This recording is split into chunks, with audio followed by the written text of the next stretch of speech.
So we still try and do 1.5 hours, so we'll have to claim your indulgence for a little run of the time. I think yesterday, I recall Antonio Cacani made a very strong point. He said, in the end, all of these things that we do is about politics and power. And he suggested that you should actually be able to put the faces and names to the money that flows around.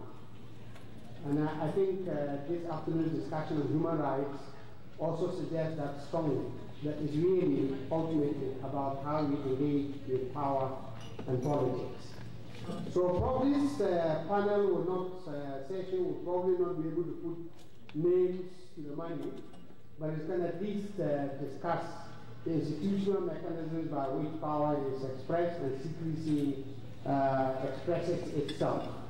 And I think this is an appropriate way to end, because hopefully they outline for us useful strategies of engagement. So we have 3 sets of panelists.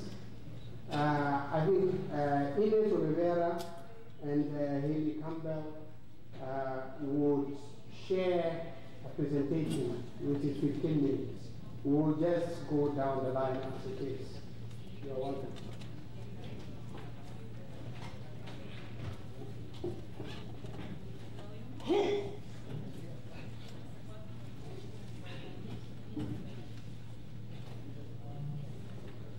Yeah, it is working.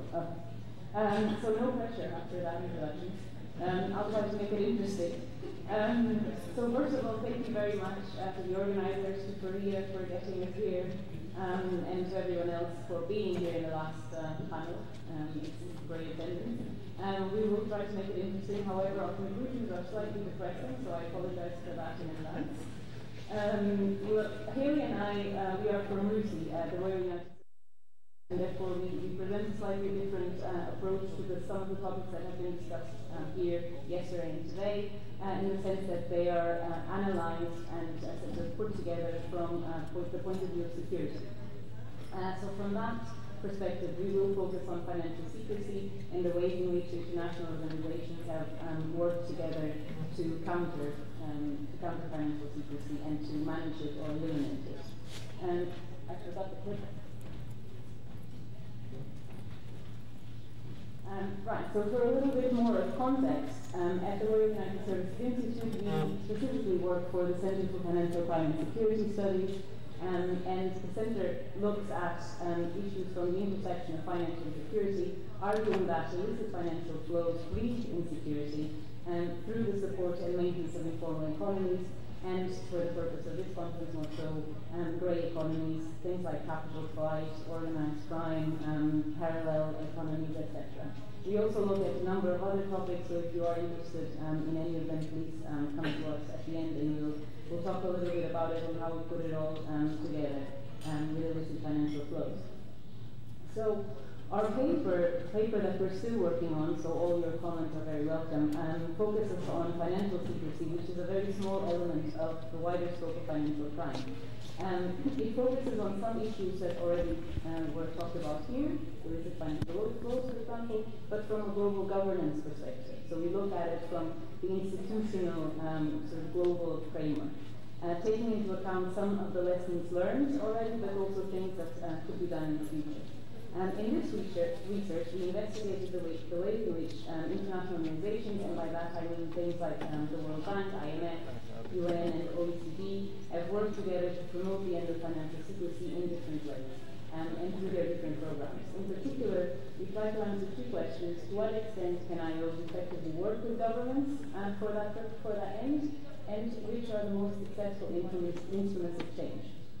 We define financial secrecy as the result of using legal instruments for illicit purposes, namely money laundering, corruption, and tax evasion. We determined that despite its mainly economic background, the origins of financial secrecy have a serious security aspect to it. And our hypothesis, which I think is the more interesting, is that the security nature of financial secrecy is the real motivation for international organizations to act on it. So we look at two main elements to this hypothesis. One is that international action is actually stronger, coming from a security background, but the other one is that it's also helped by the need to maintain the integrity of the financial system. So the two together are our hypothesis, and in order to confirm that hypothesis, we looked at how actors are involved, what incentives are in place, and how effectiveness occurs from that. In particular, we investigated to what end policies to counter financial secrecy were created, who supports them, and what is the main outcome. This is the structure of the paper as it is, and I'll just say, I won't go through it, but I'll just say that the main objective was to combine two things: the thinking behind international action and also the reality of the countries in which this action takes place, and also what consequences are visible. And what we have concluded is that in the whole process there have been high stakes at game. So the source of, sorry, I got a bit confused. So the fact that we look at economic interests and security interests together mean that most action was actually promoted by developed countries, so bigger economies. And in that sense, didn't always take into account developing countries and their needs and the issues that took place there. So I'll pass on to Haley now, which will talk about three of the things we look at: corruption, tax, and then I'll get back to you with money laundering, and we'll develop it a bit further.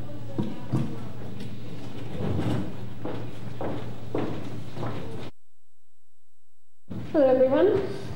So first I want to talk about anti-corruption as one of our themes. So clearly corruption's key component in many of the world's ills and contributes to social and economic instability, and it's also a predicate offence of money laundering.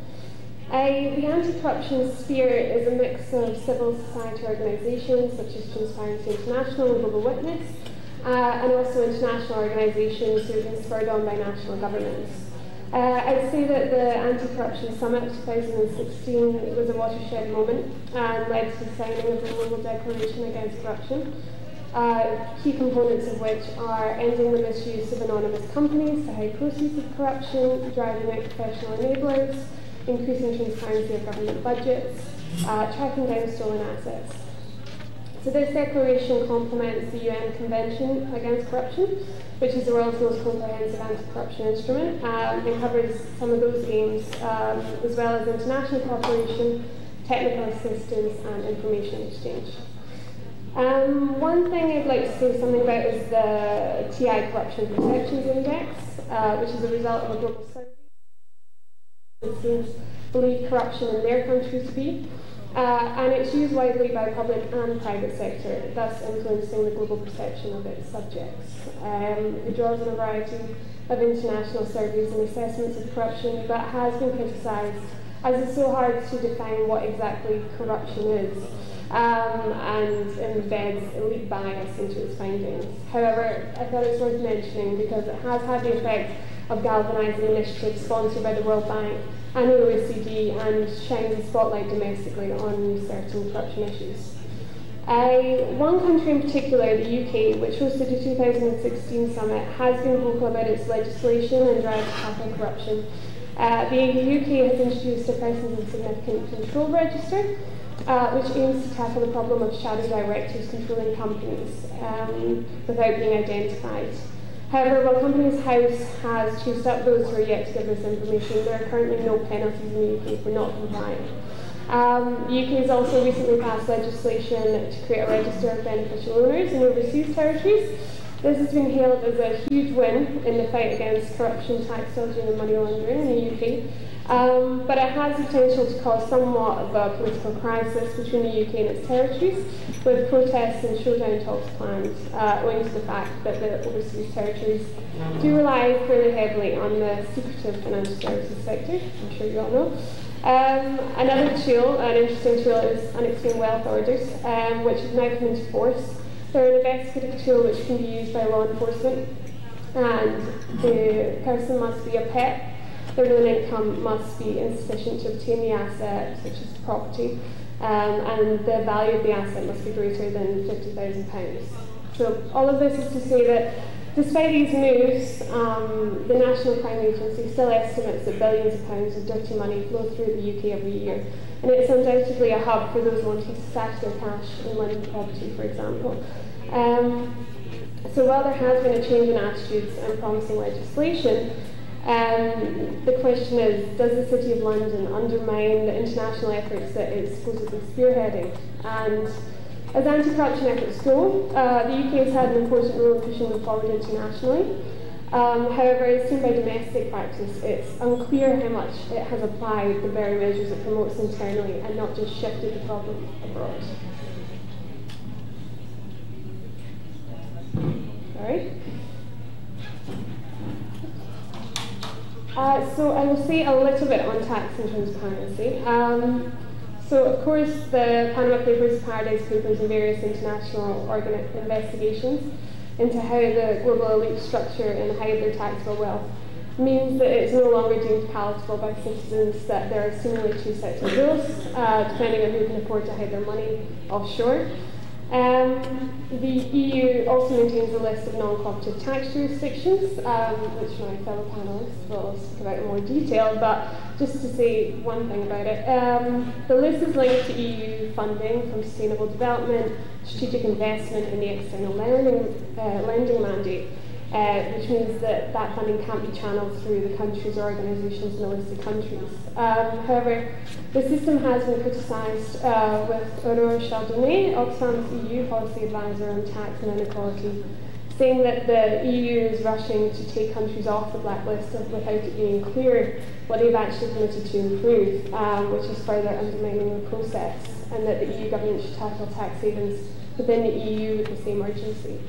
So again, coming back to the point about the UK, what is the incentive for countries to change if they don't want EU membership? And are rich countries just kind of pushing the problem away without, examining themselves?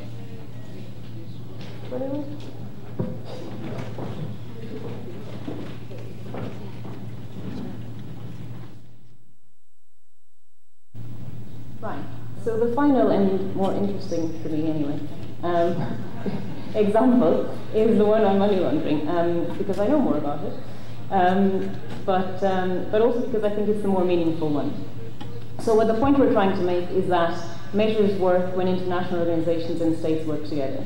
And in money laundering, I think that has definitely been the case. So a few of you, I'm sure many of you are familiar with the Financial Action Task Force, or LAFI as it's known in the sort of Latin world. That is the international standard setter for anti-money laundering. It was set up in 1989, and it has since then made anti-money laundering standards for the entire world. It operates through a peer review system, where member states, FATF and others, and observer countries review each other. Peru is currently has an ongoing peer review evaluation by FATF, and Brazil will have its one in 2022, I think, is expected. Now, it is arguably one of the most successful bodies in implementing standards of this nature, and in particular relevance to this, it's recommendation number 9, so it has 40 recommendations. Recommendation 9 says countries should ensure that financial institution secrecy laws do not enable the implementation of FATF recommendations. And for FATF linguists, that should be read as must, so in FATF terms should means must, and implementation means that there are several number of obligations that countries have to apply. Of importance to this is, for example, the determination of origin and destination of funds, beneficial ownership, customer due diligence, or wealth, knowing that, cooperating with law enforcement, having successful asset recovery operations, and, as it is implied by all of the above, prevent tax evasion. As it is promoted by the IMF, the G20, and many others. And what I think is important about it is that AML standards have been a powerful force behind the countering of financial secrecy. If something is justified by FATF or by its recommendations or its FSRVs, it usually tends to happen under the dress of fighting crime, sanctioning individuals, for example, and terrorism. It has also led to the overall strengthening of anti-corruption and, I think, tax transparency or anti-tax evasion measures. However, as I see it, and as we have analysed it in the case studies that we'll talk about in a bit and looked at for this paper, it has largely been ineffective. As in, can anyone sort of tell me that there is less money laundering today than there was in 1989? I'm not entirely sure, and yet there is a whole regime dedicated to it. It has also been described by many, for example, Sharman, I don't know if any of you, Jason Sharman has a book about it, about being largely unfair, in that the 40 recommendations weren't discussed with the majority of countries and yet are now implemented by all. And finally, I think to a large extent it still lacks enforcement. So at the international level, rules and regulations are applied, but then I'm not entirely sure that international cooperation between states actually works in an efficient enough manner to, for example, enact Recommendation 9 properly. So what we're trying to say by looking at anti-corruption, sort of anti-tax evasion measures and anti-money laundering is that there is a set of elements that have been pushed forward by international organizations that are relevant. And these are 8. Customer due diligence, beneficial ownership, information sharing, transparency, which is, I think, the more political one of all, and then conditionality, have all been elements that have been promoted across time with relation to this topic that we're discussing, and that have encountered a few challenges. I think that the only one which doesn't have as many challenges and operates frictionless is customer due diligence. So in the first day we were talking about naming wealth. Customer due diligence of all of them is the one that comes from the FATF recommendations. It is the one which was promoted by the IMF and the OECD and sort of, stronger countries, if you like, and it is the one that works better, or that at least it is implemented in an easier way. Which in fact confirms the hypothesis that we are trying to say, or that we put at the beginning of this presentation, which is that when economic and security concerns are combined, you often find that there is more success. And then now we go into the country case studies, which require a bit of development, but bear with us. I will explain that slide in a second. In many ways, I think Brazil was the best case study for everything that we're trying to say. And the reason for that being is that it is a country which combined all of the elements we were looking at. It was a country with economic promise, it was a country with, or it is a country with organized crime problems and therefore security implications. It hit some of this list of social, political and economic consequences. 10 of them, I think, can have relation to the Brazilian reality.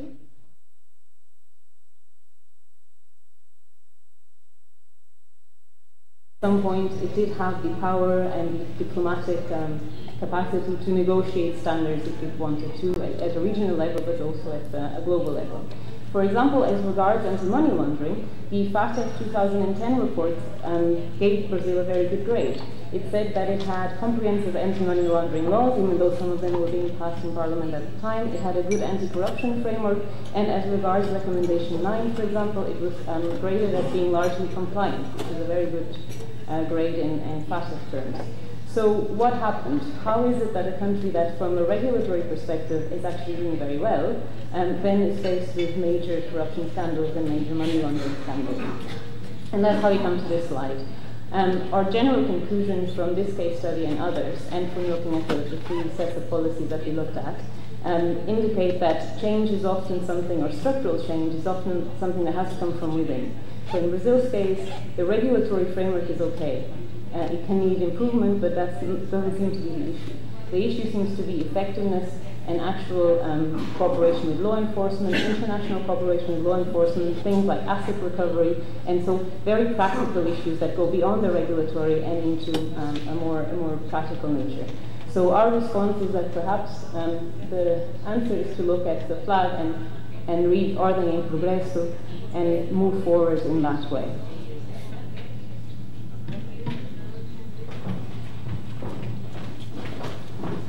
Me again. I'm going to talk about Russia.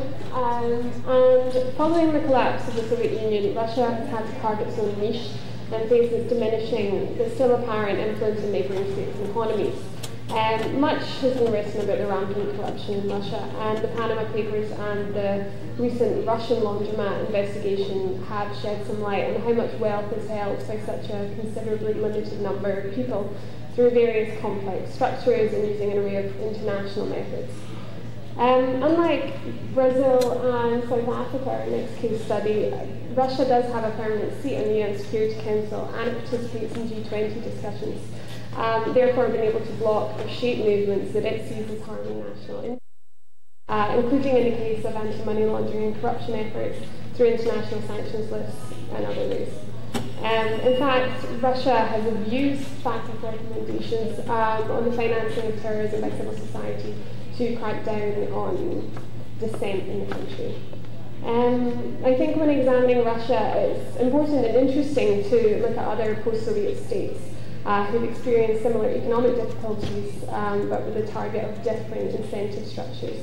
So if we look at a recent study that has shown that one international organisation in particular, the European Union, has helped to develop standards of democratisation and good governance, which are needed for an effective anti-corruption strategy.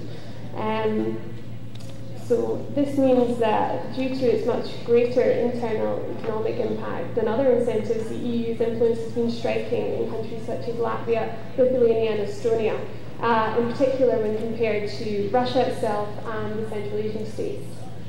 So it can be concluded that whilst externally led reforms matter to some degree for the promotion of domestic reforms, the ability of perpetrators to hide the profits of corruption and tax evasion abroad also play an important role. And interestingly, in this front, the role of individual states becomes key rather than the current international organisation-led strategy. So we'll quickly move on to South Africa. So South Africa with weak investment, and its average economic rate has declined from 4.8% in 2004 to 2008 to 1.1% over the 2014-16 period. Corruption is holding the country back.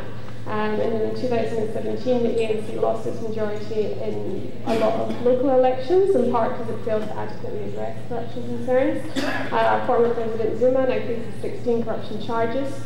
The African Union has launched a new anti-corruption campaign this year, which focuses on ending corrupt practices and promoting transparency through government, business and civil society, which draws on the AU Convention on Preventing and Combating Corruption.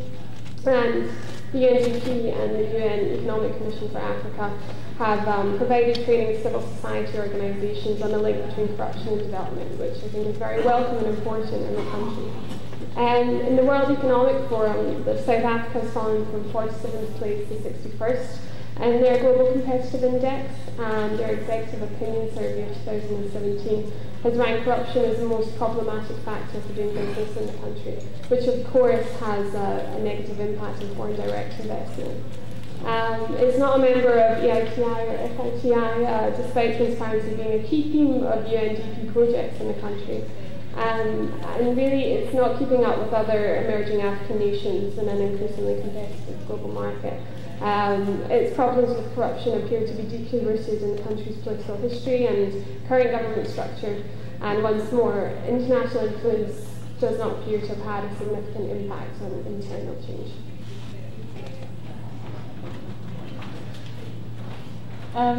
So what are we trying to say by looking at these three policy fields and the three case studies where we try to see how programs worked out? I think what basically international organizations are important actors for global governance when linked to strong economic and security interests, and when the matter at hand is recognized and acknowledged by forces which are powerful enough to push them forward. That's not to be negative.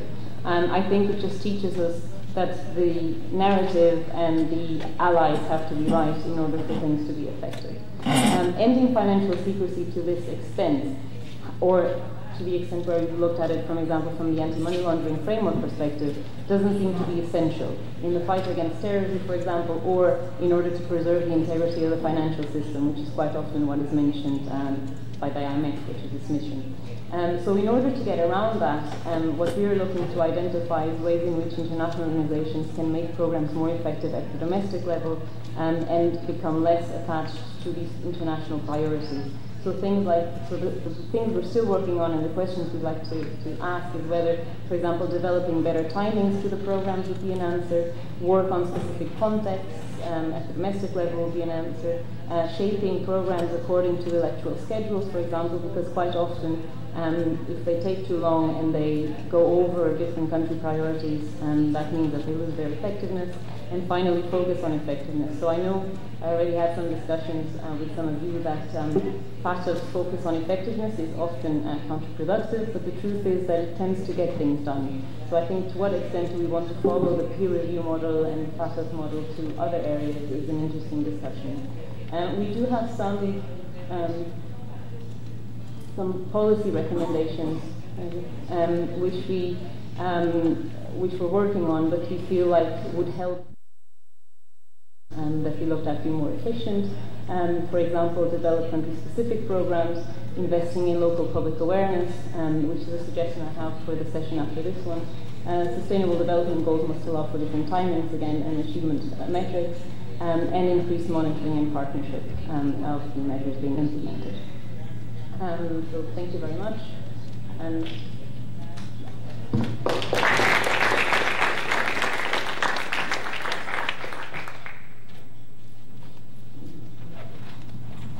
I think we just we take all three.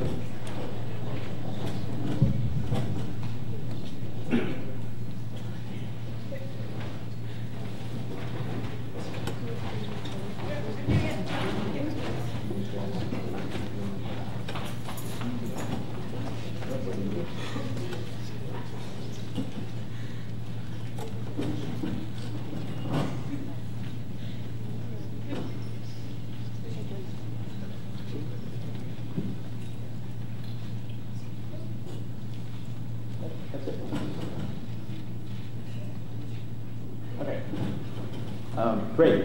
So hello, my name is Miroslav Polansky. I'm from Charles University in Prague, and the aim of my talk today will be to summarize the efforts to somehow identify and quantify secrecy jurisdictions or high secrecy jurisdictions in the world.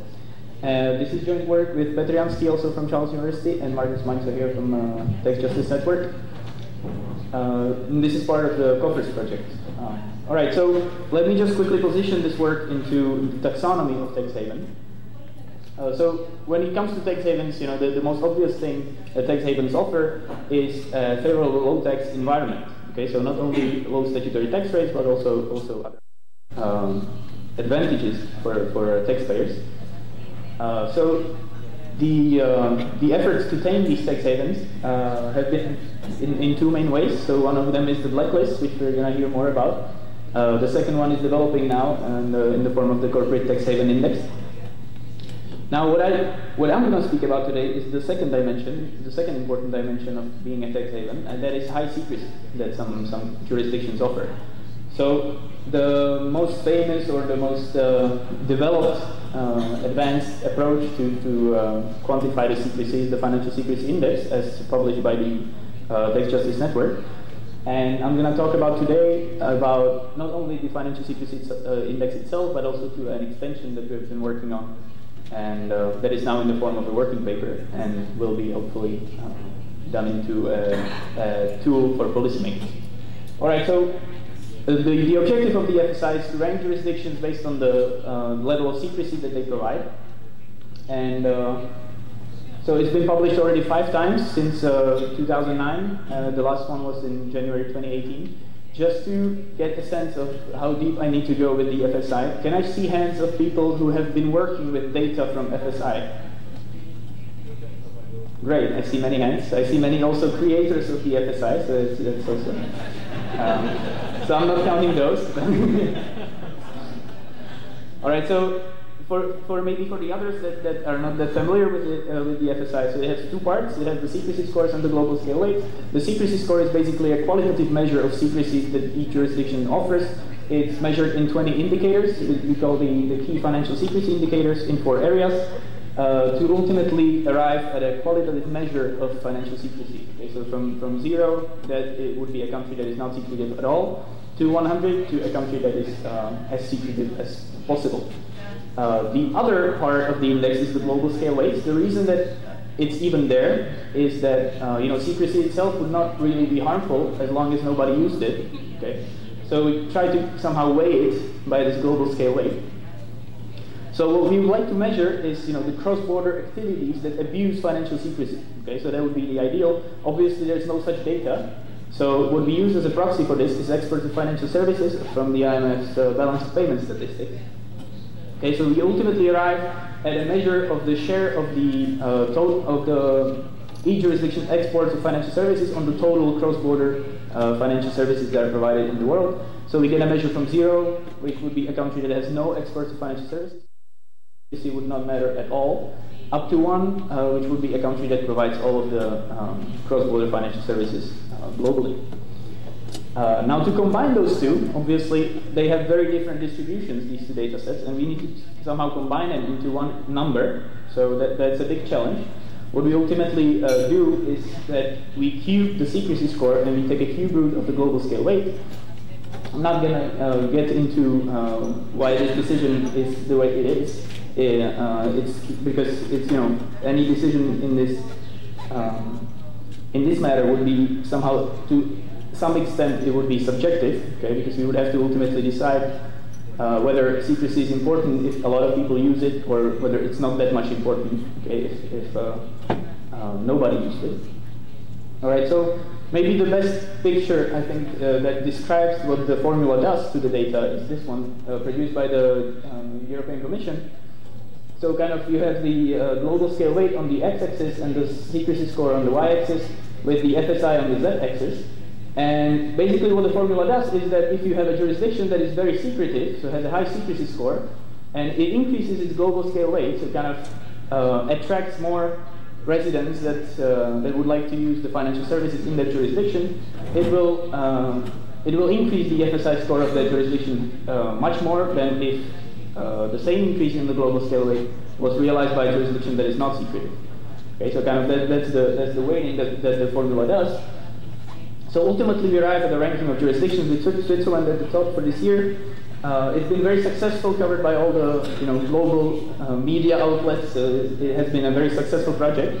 But one of the most commonly mentioned disadvantages of the FSI is that obviously not every secrecy jurisdiction is important for every country in the tanto para todos los países de la misma manera. So, for example, Cyprus is notoriously important for Russia, but maybe not so much for New Zealand. Then some Caribbean, Mauritius that we discussed here with some colleagues. It's very important for India, but maybe not for other countries for which Caribbean savings are more important.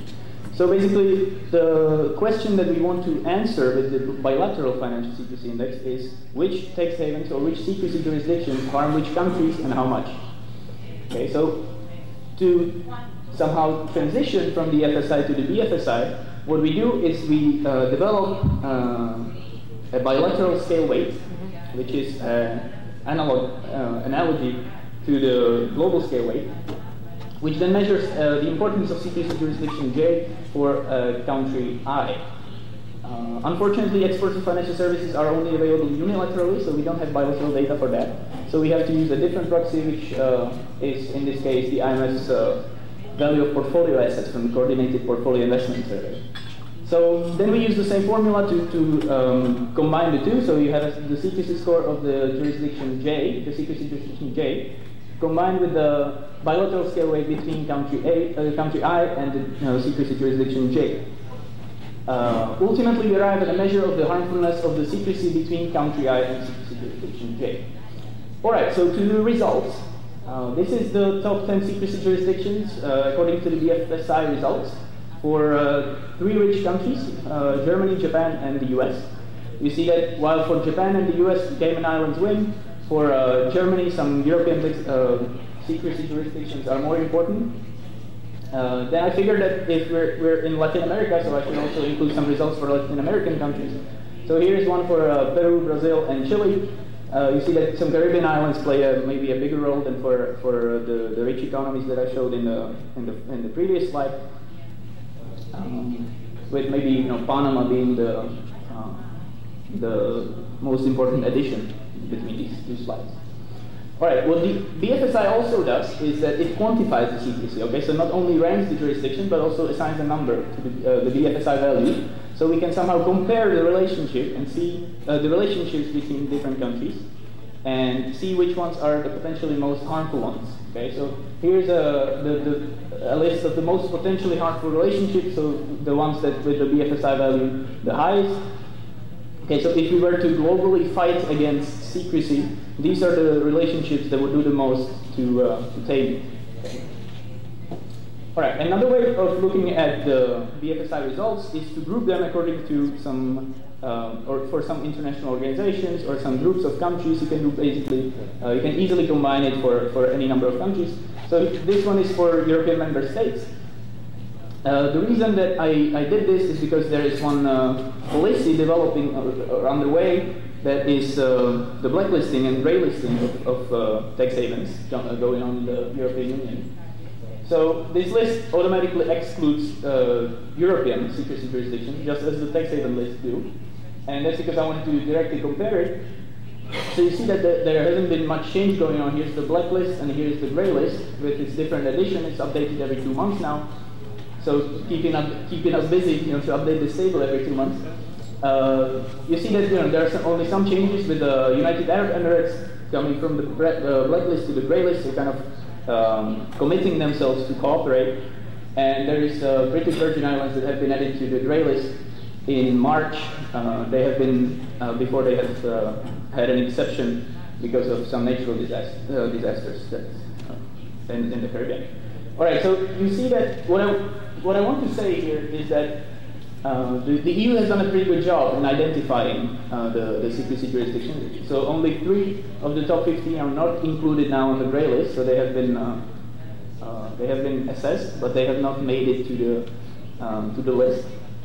And you also see that those are the 3 with the lowest secrecy scores of these top 15. So kind of let's see how the blacklisting and gray listing works in the future, so that if really the promises that the countries made will be upheld. All right, another policy that I want to examine with the use of the BFSI results is the automatic exchange of information, which is now more than 2,700 bilateral relationships of AEI already in December 2017. So what we do actually in the paper, in the second part of the paper, is that we use the BFSI to assess the progress of the automatic exchange of information. So we ask whether secrecy jurisdictions are successful in dodging signing these treaties with countries from which their customers come from. Okay. So here's a look at the data. So you have the number of activated relationships of automatic exchange of information on the x-axis, and the share of received secrecy as measured by the BFSI covered by active relationships of exchange of information. So you see that for some countries, such as Malaysia, that have signed the same number of treaties as, for example, New Zealand, but cover only about 55% of the secrecy that's coming to them, whereas New Zealand about 85%. Okay, so these countries can use the BFSI to pinpoint, identify the secrecy jurisdictions they should focus most on, okay, in the next step.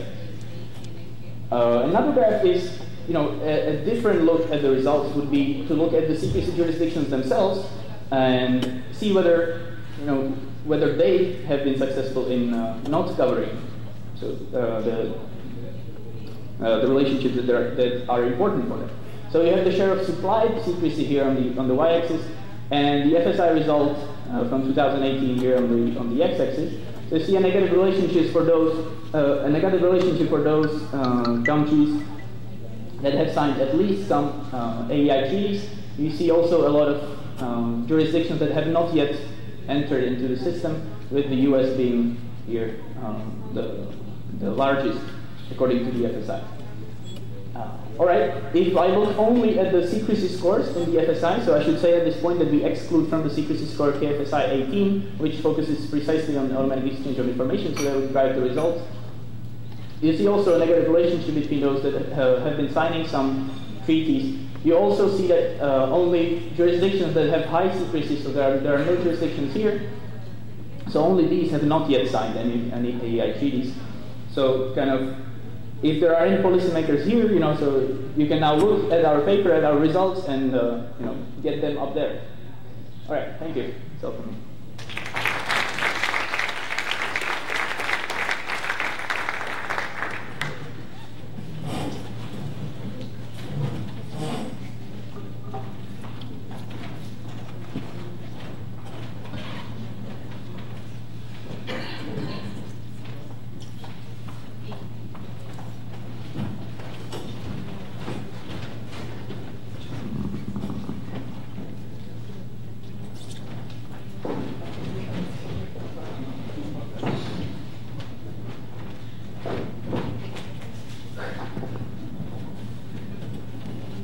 Good afternoon, Hola. Thank you for having me here. And I need to remind you that this is a paper by Donna and myself. She was the one originally supposed to be here, and I was supposed to do the Skype. Didn't get leave, so here I am. And she was particularly insistent that when we are speaking of blacklisting, tax havens, the entire works, at least in our topic, in our title, we do not use black for bad and white for good. She said it sounds so racist. So we sort of reformulated our title to say tax havens listing in multiple hues.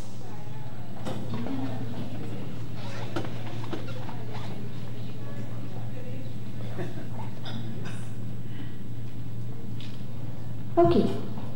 Most of what is in my presentation has been covered.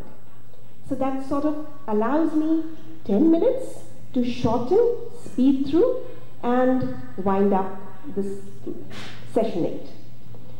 The structure of it is essentially what we are trying to say is tax haven listing, black, grey, white, whatever color you want it, has followed some criteria over the past. OECD has done it, national jurisdictions have done it, EU has done it, Oxfam has done it, DJN has done it.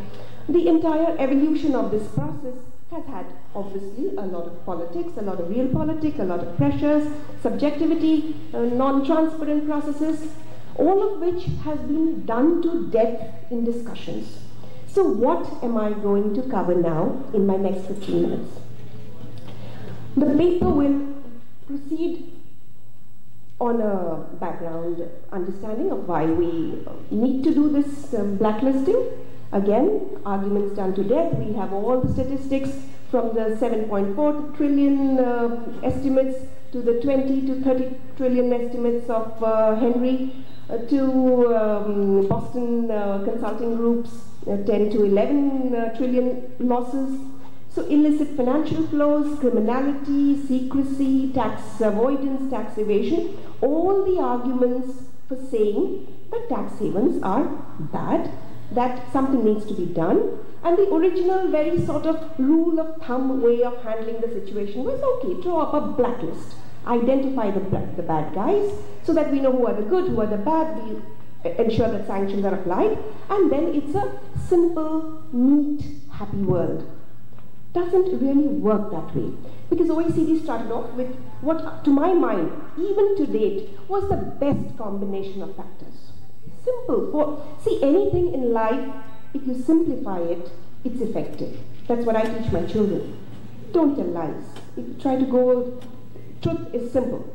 So 4 criteria of 0 or no taxes, no transparency, no effective exchange of information, lack of substantial activities. To any discussion, even an essay written by a 10th grader, no or 0 tax rate would be the prime motivator, attractive index for a tax haven. Unfortunately, OECD did not think so. And when the whole furor of the initial blacklisting started, 2000, okay, we did one, we had the preferential tax regimes, which also used 3 of the 4 criteria and included ring fencing. Possible measures were outlined, threatened only, never applied. There was, of course, furor. There was very strong reactions. And so, on the back foot, OECD dropped 2 of the criteria. Mine were the most effective. The remaining 2, exchange of information and transparency, are something like a shroud. They give a cover. The core criteria of zero tax rate or low tax rate and lack of substantial activities having been dropped, the steep slope of decline towards compromised lists had started from that point onwards. From 35 initially to 7 by 2002, it was a farce that was going on. And then again in 2009, we got into the Act again. OECD did another round of haven listing. We now had grey, black, white, 3. And we had only 4 in the blacklist. That also emptied very fast.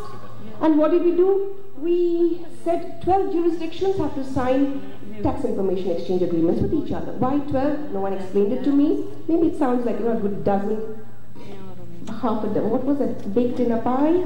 Something that we did in our nursery rhymes. So, using the dozen, a very, very odd, rough sort of a shorthand for what was meant to be a commitment to OECD standards. Obviously, as a tax administrator, I know that you can't measure commitments without going into facts and law and how did things work out. Those are very complex investigations. So, convenient shorthand, 12 TIEAs. And the whole thing again descended into the second farce. The third farce, of course, in 2017, only one country, Trinidad and Tobago, in the blacklist, as good as empty. It doesn't really have a financial sector worth writing home about. So this is a OECD story which everyone knows down to the last gory detail.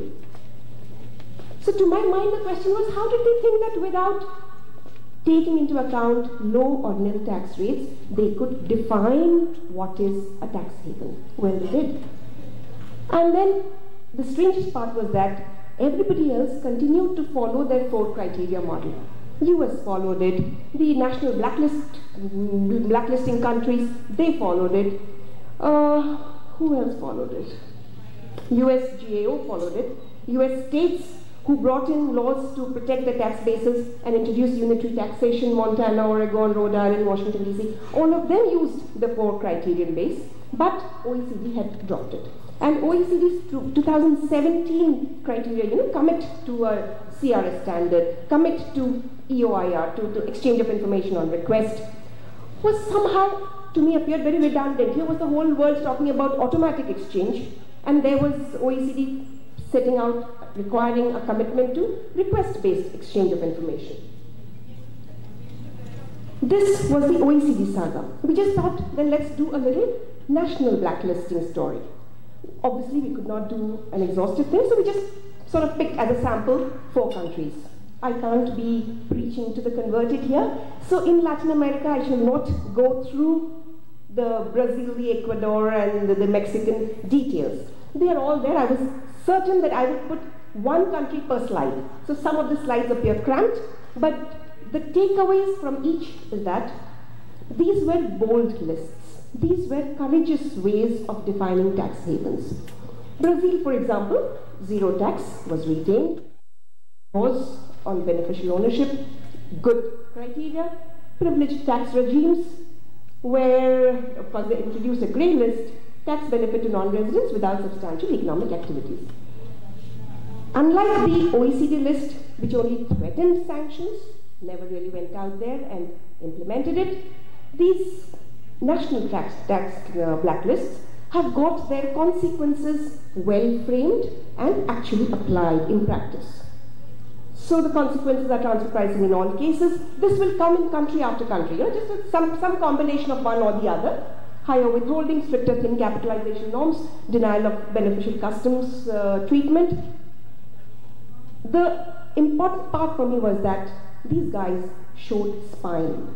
What was missing in the OECD was that the reluctance to name big countries, the reluctance to accommodate a China buyer with a footnote for Macau and Hong Kong, sort of not very upfront, honest to decent kind of actions, or to say that the US is its own whatever exclusive thing with its FATCA, which so it doesn't need to come into the CRS model.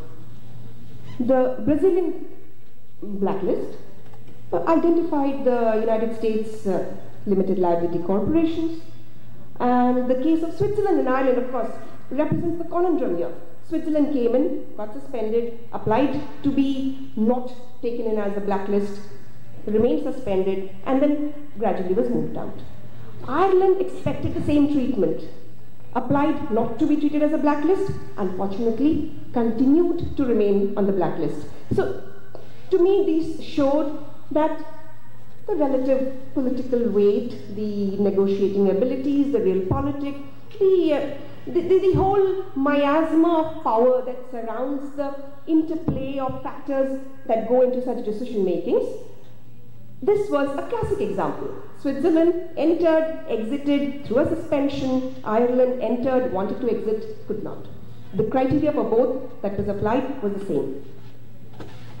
Argentina, fair enough, the same kind of, identified 88 jurisdictions, information exchange agreements, but they also had a little paragraph at the end which says if you bring in tax exchange agreements, you will no longer be treated as a tax haven. So because of this, Argentina has done some flip-flops. Argentina has gone in for blacklisting, then changed its whole paradigm and gone in for whitelisting, and then recently again changed its paradigm back to blacklisting. So along the way it has faced criticisms for the non-transparent ways in which the jurisdictions were identified, for the manner in which these sanctions were sort of held out and not really enforced. So there also there is final conundrum. Here is Argentina. The conceptual turnaround, publishing a whitelist and turnaround in 2018 back to the non-cooperation jurisdictions, and no tax rate criteria was added. This to me is the clinching argument for any tax haven blacklisting exercise. There must be some discussion around tax rates. So fair enough, these guys have fixed it at 60% lower than Argentinian rate. If there is a tax rate, we consider you a tax haven. But the conundrum now, the desire to join the OECD, what happens next? How long will these lists survive? How long will we be able to stave off whatever are those pressures that hang around in the air? Those are questions for the future to ascertain. Mexico, like Argentina's 60% difference between tax rates, Mexico went 75% difference between tax rates and the Mexican rate. If that happens, you are a tax haven as per the Mexican laws. They identified jurisdictions, listed out 90. They have introduced CFC rules. They had an old list. By bringing in CFC rules, they've sort of now synced it together. Consequences, higher withholding, disallowance of deductions, so transfer pricing enforced, strict reporting of investment in tax havens. This bit I really liked. As an administrator, they consider it a felony if you do not report your bank accounts and your investments properly, having done them in the tax havens. And then you can actually go to jail for 3 months to, what is it, 3 years, 3 months to 3 years. So some would call it draconian. To me, it signifies a certainty of purpose about the whole blacklisting exercise that they have got into in the first place. And the political leadership in Mexico, I've read some news items who say that US is apparently covered in the less than 75% tax rate difference. So will it not enter the tax haven list in the future? We shall see. Ecuador. So much has been done about Ecuador. It's like, holding a lamp up to the sun. Yeah, after yesterday's, where is my friend, I have to thank my, yes. So I shall not go into it because you've done the greatest job yesterday. We've learned from that. But I like the spine and the conundrum bit. At the end, they have been able to include Hong Kong, Netherlands, UK, New Zealand, Costa Rica preferential tax regimes, all of which the OECD had not been able to do. India, not really in the blacklisting mode, but we did one small exercise, so I thought it merited an entry. We don't call them tax havens, we call them notified jurisdictions. So there is a section, 94A in our Income Tax Act, whereby we can notify jurisdictions if they do not do effective exchange of information. So we don't talk about low tax rates, we don't talk about anything else, except effective exchange of information. And there is no public data out there about what is effective and how many requests should have been sent out and how many should not have been answered and whether you violated the 90-day rule. So we threatened some countries in 2013 with blacklisting. They were Switzerland, UAE, Hong Kong, Singapore, Samoa, and Seychelles. So 6 countries were threatened, somewhere around June. In November, we came out with our list, and we blacklisted Cyprus, which hadn't been threatened. And we never really explained why Cyprus, why not the other ones, what had happened between June and November. But then that is so typical of the blacklisting process everywhere that even as a tax administrator, I don't feel that something different was done. This has been the story in all the blacklisting exercises that I have been able to access through the available literature. The consequences are almost the same. Higher withholding, disallowance of deductions, compulsory transfer pricing, etc. The conundrum for us, in one way it has worked to our benefit. What we wanted essentially to do was renegotiate some very adverse double tax agreements of the past, which had led to a lot of round-tripping of funds and a lot of dirty money coming into the Indian economy via these tax havens. So there was Mauritius, there was Singapore, there was Cyprus. We picked just one, the smallest of the lot. We picked Cyprus, we nailed it with a notification, and all the others came around to the negotiating table. So whether it was a fair way of doing blacklisting or not, I really reserve my opinions on that. But it was effective in that it led to renegotiation of the India-Cyprus Treaty, India-Singapore Treaty, India-Mauritius Treaty, all of which earlier said capital gains on share sales in India will not be taxed in India. They will be taxed in their respective residence countries where there was 0% tax. So effectively, capital gains was not taxed. Now we brought the source principle back. Capital gains will be taxed in India when the transfer takes place in India. So to that extent, good, bad, ugly, compromised, whatever way we went about our little tax haven listing exercise, it has worked well for us.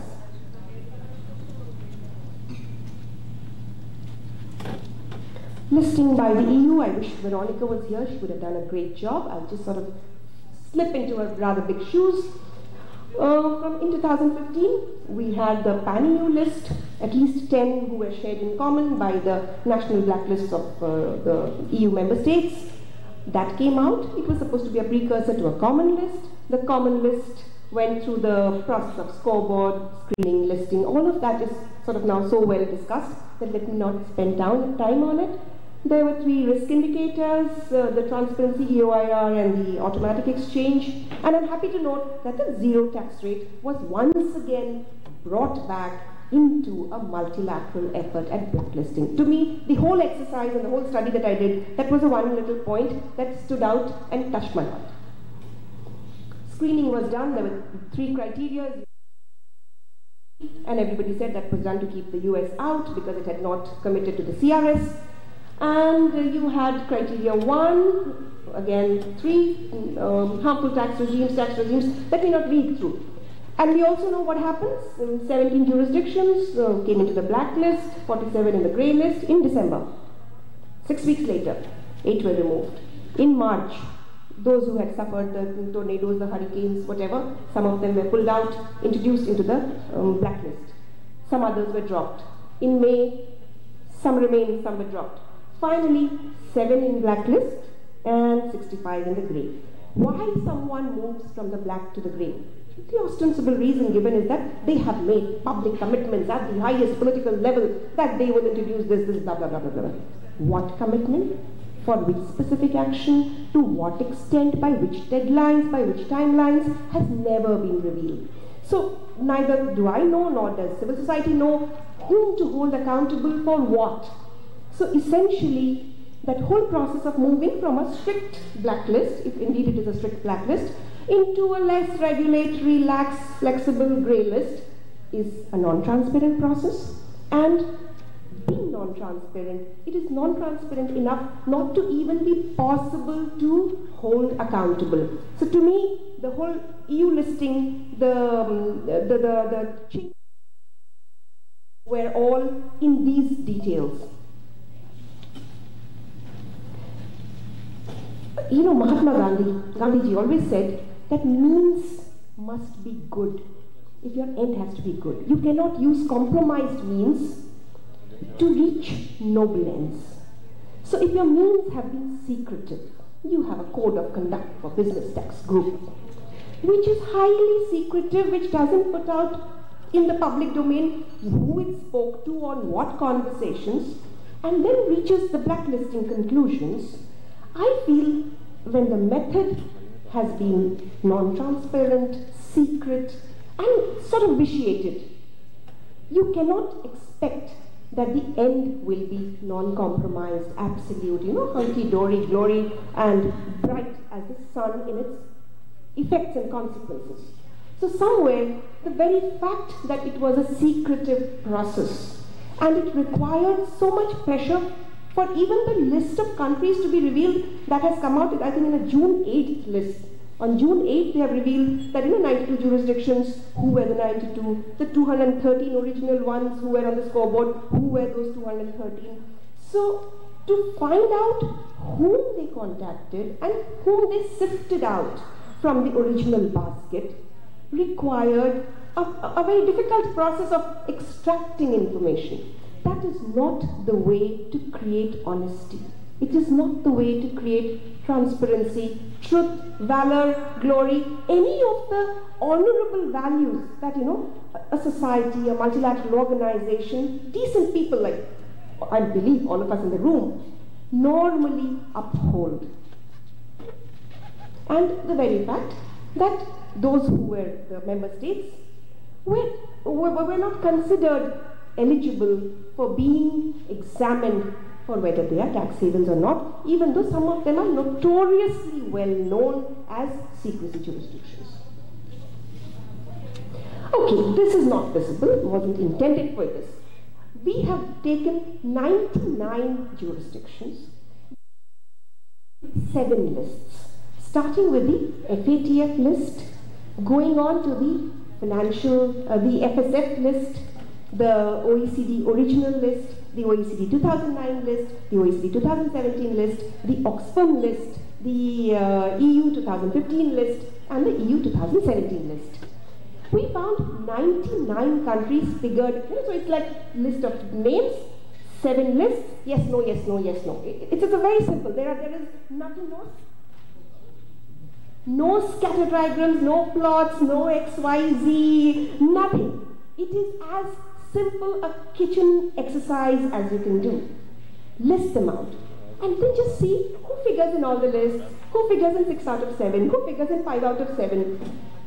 And when you find that Cayman and Bahamas figure in 7 out of 7 and yet they do not enter all blacklists recently done with, with an alacrity and an acknowledgement that these are universally acknowledged blacklists.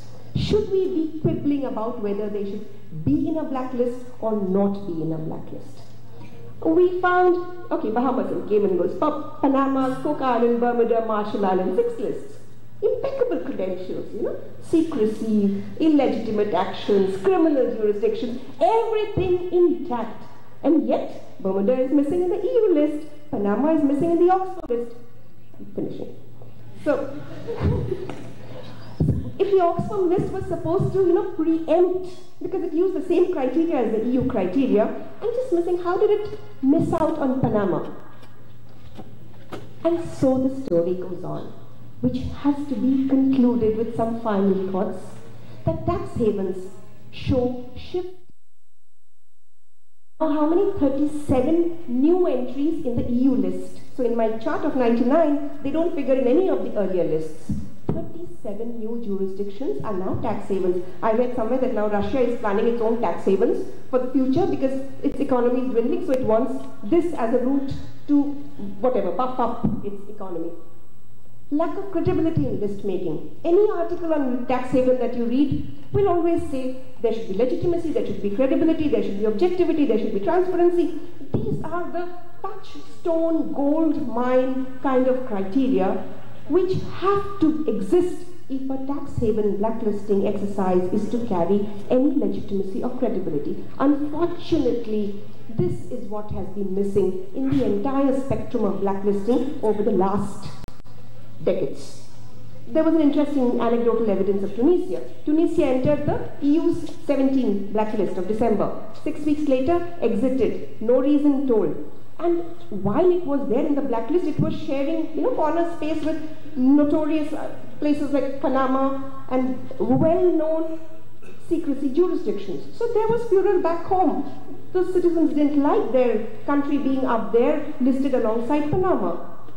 It was taken out for whatever negotiations that went behind the scene.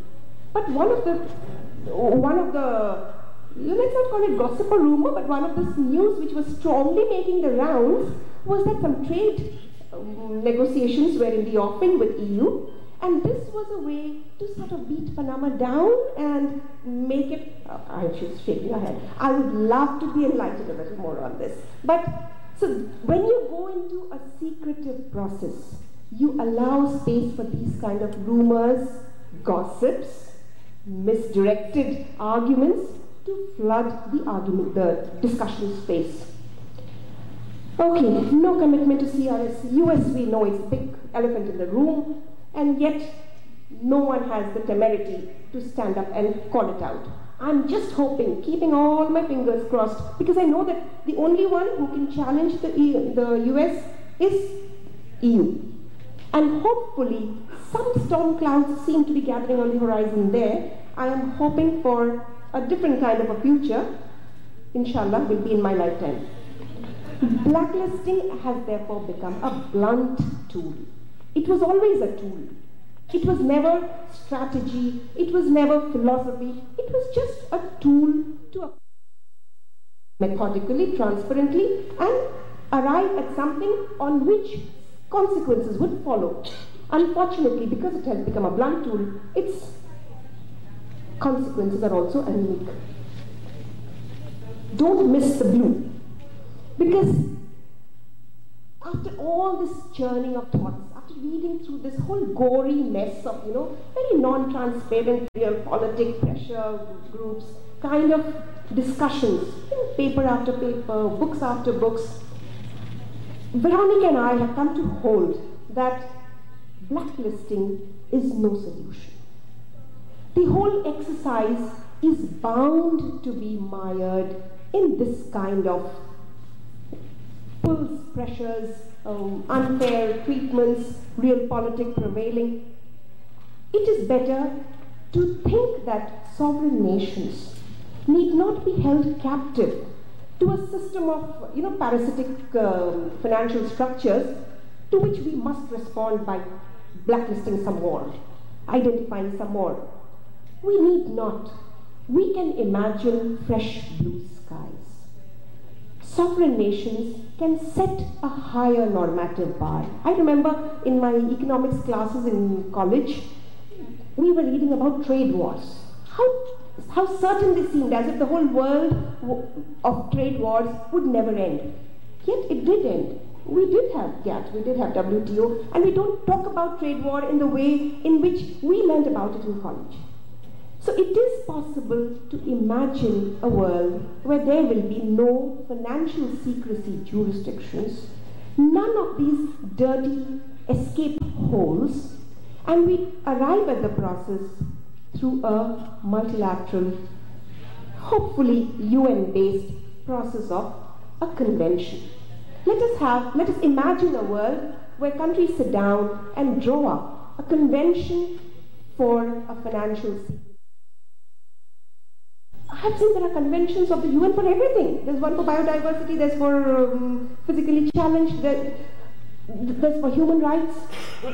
Why not a convention for abstaining from financial secrecy? If it is possible, and it's not an original idea that has come with us. It has already been around. Norwegian government has a permanent commission. They have already sort of thrown the idea and its broad contours out there. Academics are already discussing it in various ways. naysayers will always be there. You know, the so-called pragmatic ones who know that this cannot happen because it's a very complicated situation. Well, we start out complicated. If we wish to arrive at simplicity at the end, we do arrive at simplicity. So we junk the naysayers and we start to have a conversation for a world where tax secrecy jurisdictions need not exist for all of us to react to them, adapt to them with different measures of strictness, toughness, rigor, regulation, not required. Can we imagine that world? Thank you so much.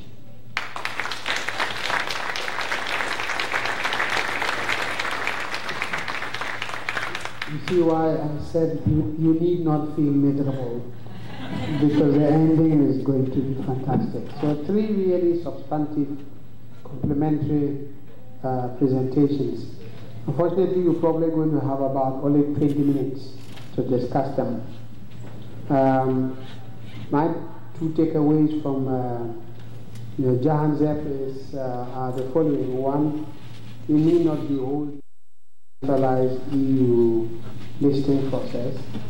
The nation states can take these initiatives, and in fact, some of the examples from Latin America and India suggest that although there are variations, the standards that they are setting is far higher than the saga happening in OECD. And secondly, maybe we should think about the convention for the ending of secrecy jurisdictions.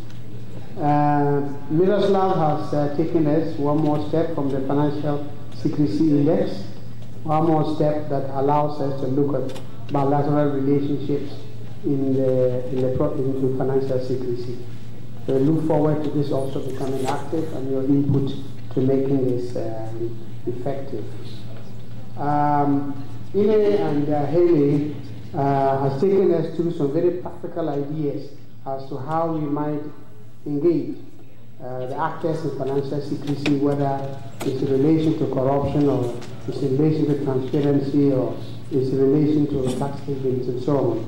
It's a very practical thing, which also complements some of the things that Jahan Zed have said, which is that ultimately it is about things work when nation states, they're locally initiated and pushed. Okay, those are my takeaways. So may I take some very brief comments if you are making a comment, possibly a suggestion to add to the richness of the discussion, better still a question.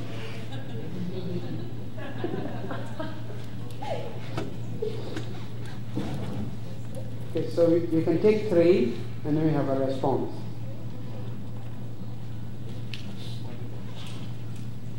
Frida Satani.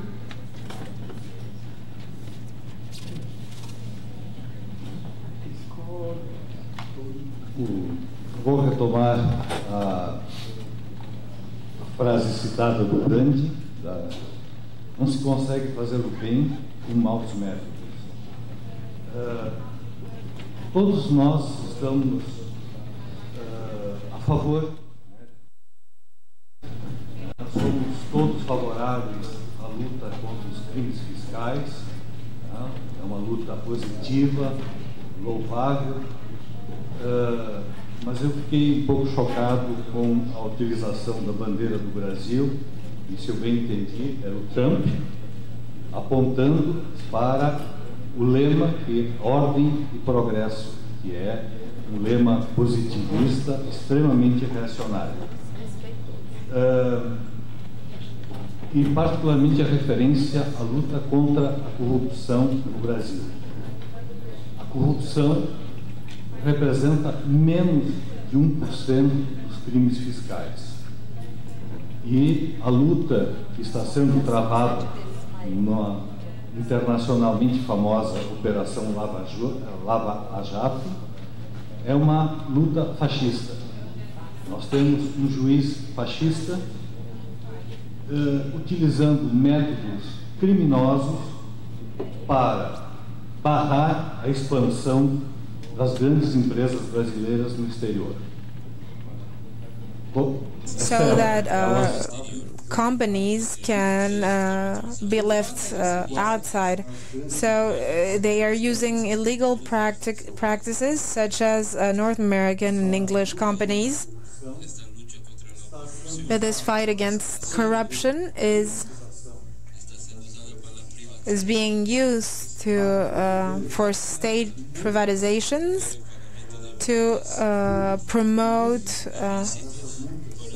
fine paying.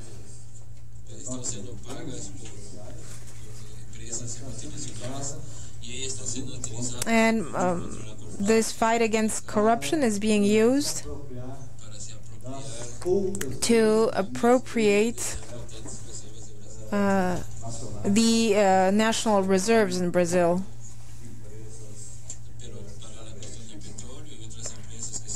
Regarding oil, there are also strategic companies, and so this is what is happening currently in Brazil, and the fight is being used to selectively pursue political personalities.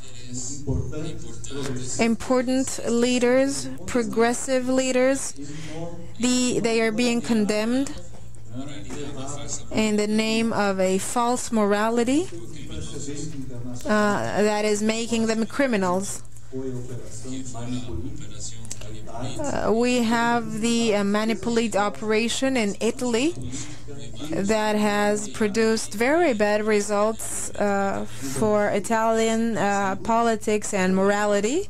So in Brazil, the righteous fight, all of us are against corruption and fiscal crimes, but this fight is being used to promote an even bigger crime.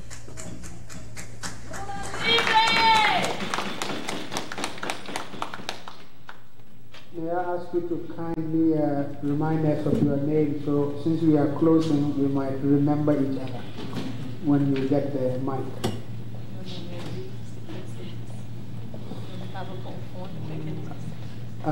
Who has the mic?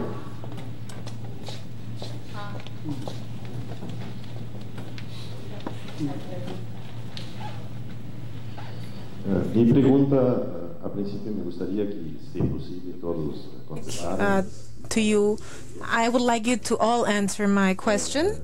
The fight against tax havens is focused today in the automatic exchange of information, this alarm that supposedly will solve the problem. Previous experiences in '98, the exchange of information, Article 26,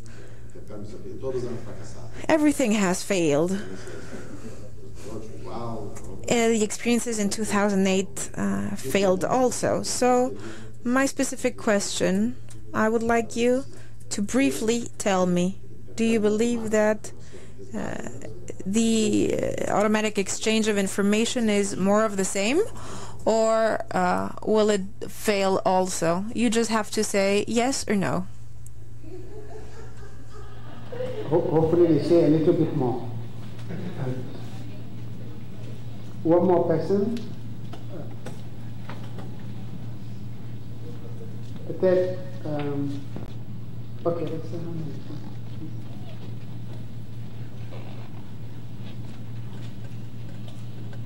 Maria.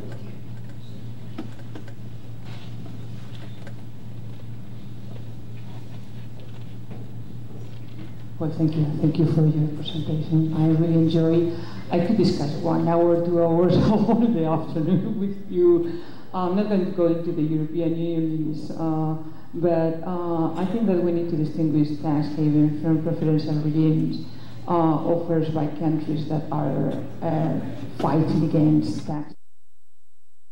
The tax havens are super bad, but also these countries that always say this is the last, I mean, this is the end of the area of tax havens, and they have territories that offers preferential regimes and are use these preferential regimes to arrive to the tax haven.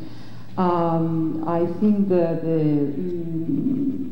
one solution could be like don't give public aid to companies that are using not only tax haven but preferential regimes in these countries, and also don't sign contracts, public contracts, with companies that are using preferential regimes and tax havens. I tried to summarize yesterday the difference between harmful tax competition and fair competition. The European Union consider low or low-effective taxation and economic substance as a key element, and it's true that the OECD consider only the no or low-effective taxation, but they dropped the economic substance because they did not consider as a key factor, only as an additional factor, and it was after BEPS that they considered again the economic substance is a key factor. So I think it's very interesting. Thank you. It's just some suggestions. Can we get some reactions here before another three? I'm confused in which language to respond, but I'll continue in English because I think that's easier, because that was the language of presentation. Thank you very much for that. I think, so what I wanted to create controversy is that... Is it not working? Oh, okay. Sorry. So thank you very much for that comment. I think that's exactly it, and that I wanted to create controversy so I could say this. The anti-money laundering standards were created by great powers to protect the financial integrity of the financial system, which suits great powers. In that, everything that is promoted around it is for economic gain. Even the fight against terrorism, to talk about the topic that is completely different, is in many ways created to protect economies and to protect certain systems and to protect certain interests. For example, one of the major consequences of the implementation of FATF standards is de-risking, which means that NGOs, aid organizations can't do the work that they want to do. Cuba, for example, someone mentioned Cuba, I think, in the audience. Cuba was listed by FATF. Why? I mean, their economic system isn't really conducive to the things that FATF means to target. So all of that, I think, needs to be considered when you move forward and promote new measures. And the things that we are discussing here today, I worry a bit, I have to say, when people talk about a UN convention, because whereas I think from an idealistic point of view and from a democratic point of view that is the best thing, I'm not convinced that it will work. I'm not convinced that it will be effective. Because, for example, if you look at the creation of FATF, it was supposed to be a UN convention in the UN, and then it wasn't, because there wasn't enough funding for it, because the French wanted an organization based in Paris, and because someone else was willing to fund it. So I think when you move forward with measures, you need to consider how they will work and in what way you can make them work. And I think in this case, what you can do, if you are looking for a different system, if you are looking to resist certain principles that are being put out there by international actors, then you need to create a strong enough coalition of other actors to work for that purpose. To speak about tax havens, I mean, I don't know if I can answer your question exactly, but I would say that the site shouldn't be only focused on the automatic exchange of information. As I spoke about in the presentation, I'm supportive of the move towards more transparency, towards the beneficial owner registers. I'm glad that it's been brought in the British Overseas Territories, but more needs to be done in the UK as well. That keeps getting pushed back. Until people can see who the actual owners are, who's controlling things, then there's still going to be this secrecy, and I think that's a big roadblock. Anybody else wants to take one? Oh yes, this is really specific. Can I say it's complicated instead of yes or no? Automatic exchange of information is not manna from heaven. It's easy to start the process. Even when FATCA-based exchanges started with the US, there were a lot of concerns within the US IRS that it was flooded with data. It didn't know how to handle the amount of information that it was receiving. And that is what I suspect is going to happen in many of the developing countries, possibly even my own, where information will just come. What will we do with it? How many of us are trained, capable, able to cull out what is required? Who knows data mining? Who knows data warehousing? All big time words. How do we use the information that is going to flow in drafts has already started. So even if information is there, it doesn't automatically mean that it will be used and that we will plug taxation with that available information. So it's complicated. More than a yes, no. See how to relate. My concern is to the other way. I think it will fail only if, it will not fail only if there is some information to exchange. Okay, so we need the CBCR, we need the beneficial ownership transparency. Then I don't think it will fail.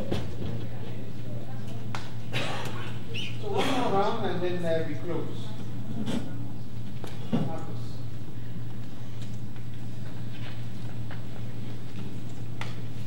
Hello. Yeah. Thank you, Charles. That was a very, very interesting presentation there. And in your conclusions, you're very close to our observation and very raison d'etre of the Financial Secrecy Index, right? That's why we created it. I wanted to ask about the triangulation issue. If you have looked at the effectiveness of any of those lists in terms of provoking avoidance reactions by routing the economic activity instead of through the blacklisted jurisdiction and through another jurisdiction. That's one of the other main reasons why we sort of think they are ineffective. But then on the other hand, I was also impressed by the pragmatic way you seem to have used it in India to bring through some very specific changes in treaties, such as the capital gains, location of tax residency or jurisdiction. Did you select actually those listed jurisdictions partially on those treaties you wanted to affect, or was it mere coincidence after all? Or? I'm not authorized to speak.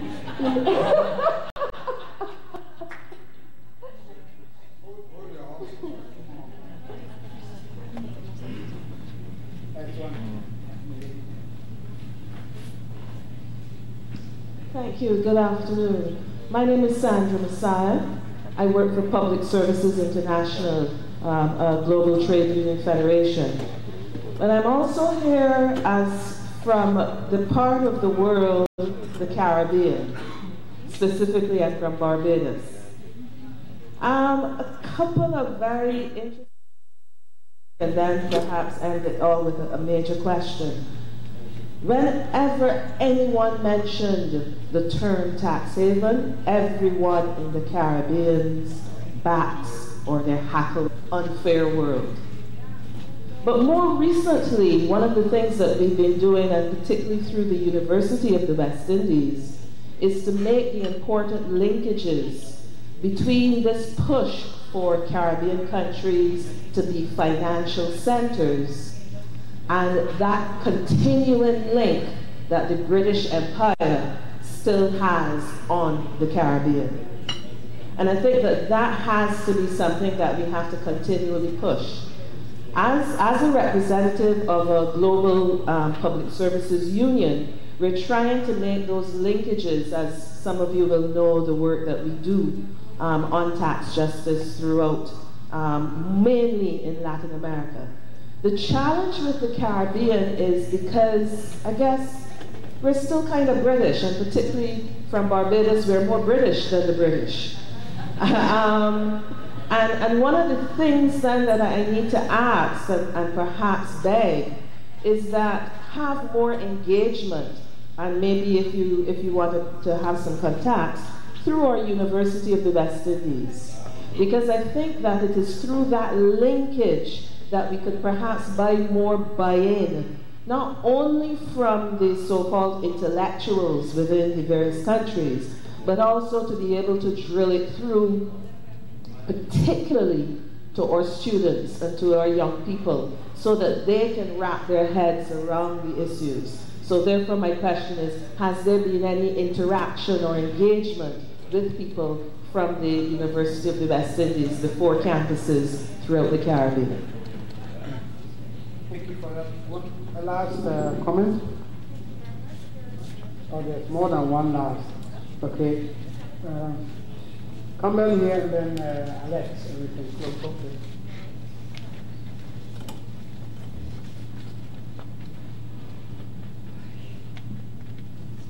Thank you very much, and thank you for the excellent presentations. On the presentation by Ines and Haley, I wondered if you looked at the role of regional organizations in promoting, particularly interesting because they can develop international solutions that are more adapted to the realities and conditions of their members rather than trying to go Global African Tax Administration Forum is an interesting example.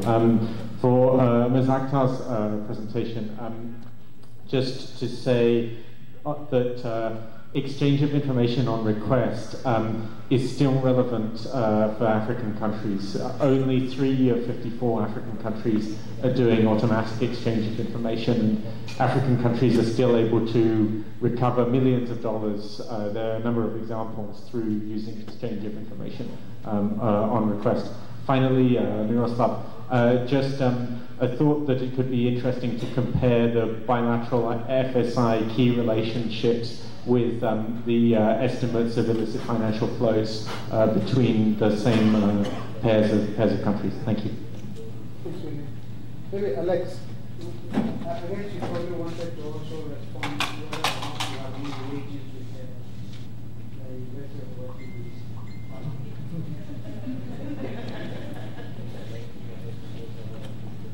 Rumbled, that's what I was going to do. But while I'm here, I'll also thank you for a really fantastic panel, and also the funniest we've had. Sandra, you raise a really important point. You know, the UK government 50, 60 years ago took a decision that the Caribbean is still paying for.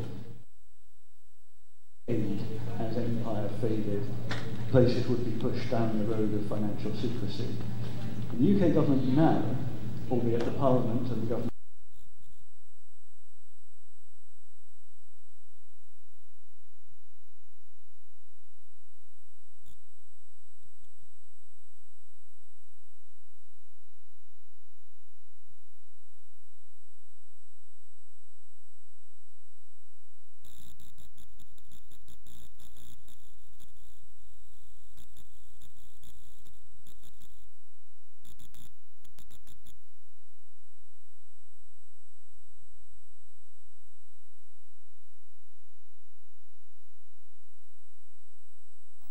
to the owners of slaves, not to any slaves, just to the owners.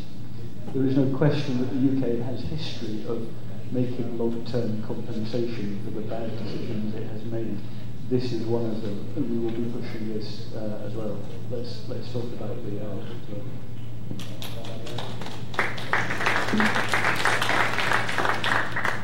Okay, I think there was one hand at the back there since the close of the game. That would be the last one, I think. Okay, no. All right. Okay. I will. Yes. I think I'll hit 0 instead of a question. Yes, please. Could you any reactions to any of the issues or raised? Yes. So just to answer the question on regional solutions. Going back to the work we've done, so for example, the EU is a good example of a regional body that works. And of course it has other motivations and other, indicators and factors that you need to put into it, but it does.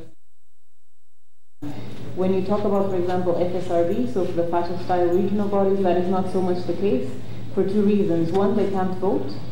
So in the end, when the recommendations are passed, they can negotiate, they can sort of provide input, but in the end they don't vote, which is a major shortcoming, and also I think they have major issues of funding. So as such, they can't participate in talks as much as they would like, and they can't be as present as they would like, I think. And also many of them receive funding from FATF member countries, which creates some sort of distortion of, impact. On regional bodies again, I have looked into them in the case of South Africa, but as Vanessa said, the paper is still a work in progress, and so I would love to talk to you more about it. Since you work at BFSI, that'd be very useful. To kind of gauge into where else I should be looking to have a kind of effective look at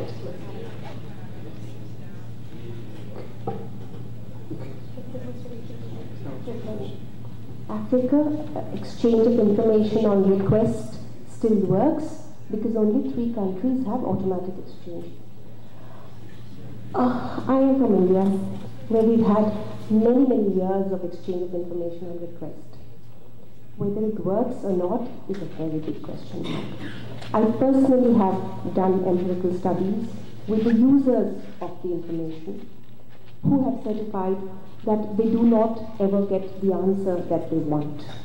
There is obfuscation, there is delay, there is enough wrangling about details to defeat the entire purpose of the question having been raised in the first place.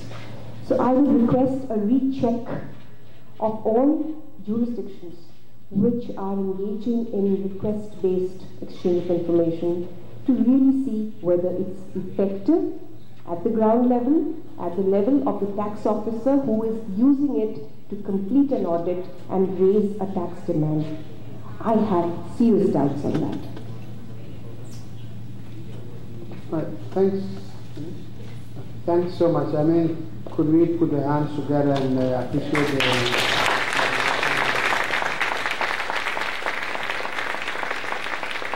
And just one issue of transparency. My name is Charles Abugri. I am from Ghana, and I'm a member of the Tax Justice Network Board. Thank you.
Wrap-up session. Guys, we're now moving to having final wrap-up session before we ask our organisers to thank everybody. So if you could all resume your seats. Oh, hang on, what's happened there?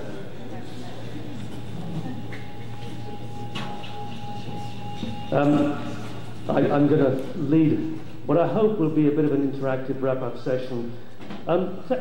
Tax Justice Network has, I think, taken a great deal of pride over its 15 years in leading the way, not only in holding very high-quality research conferences, events like this, and I think this counts amongst the best we've ever organised.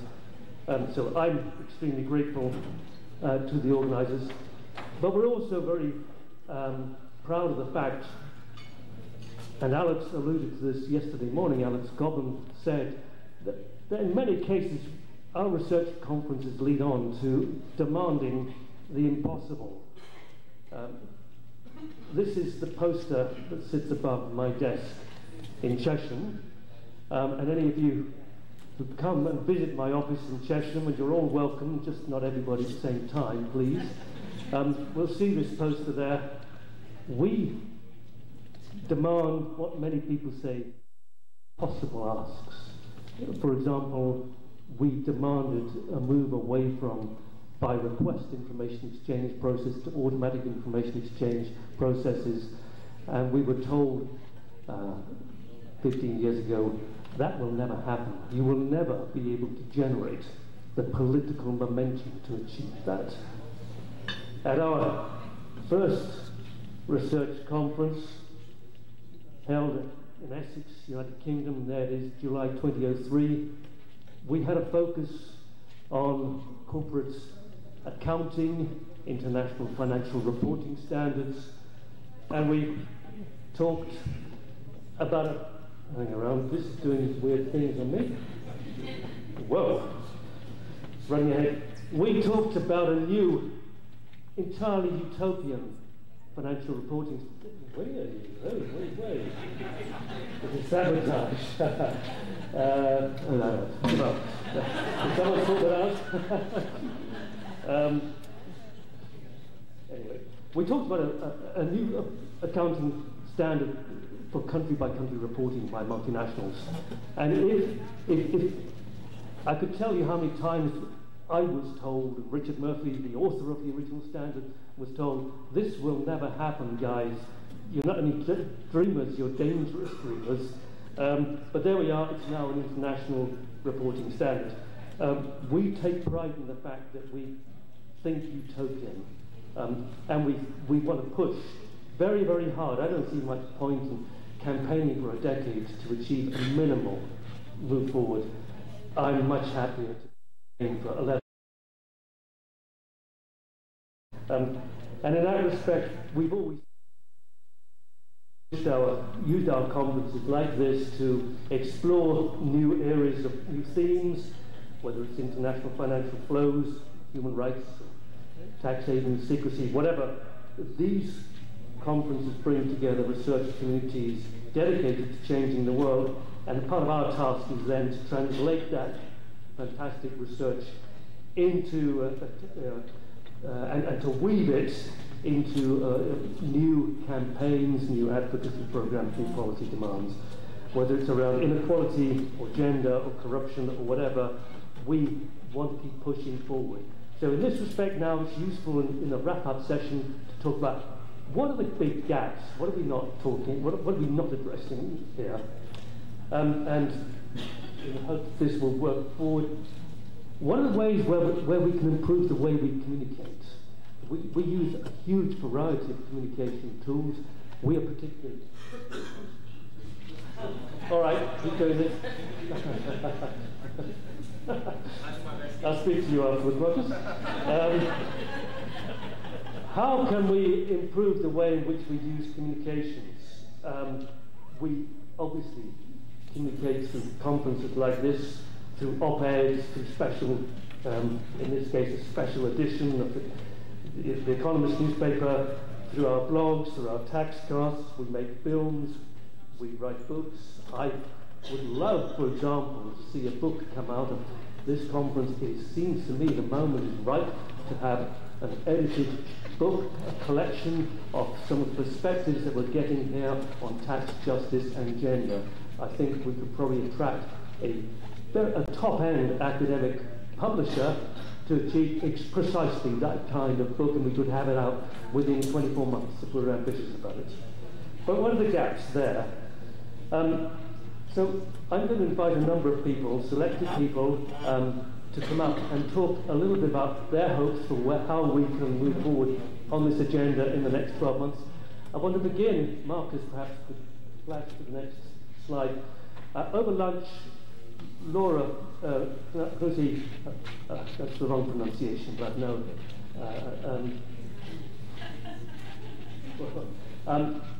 Talked to me, and she said that following her presentation yesterday, she would love to see us widen our focus to look more carefully at the particular vulnerabilities of fragile states. And obviously that's her focus.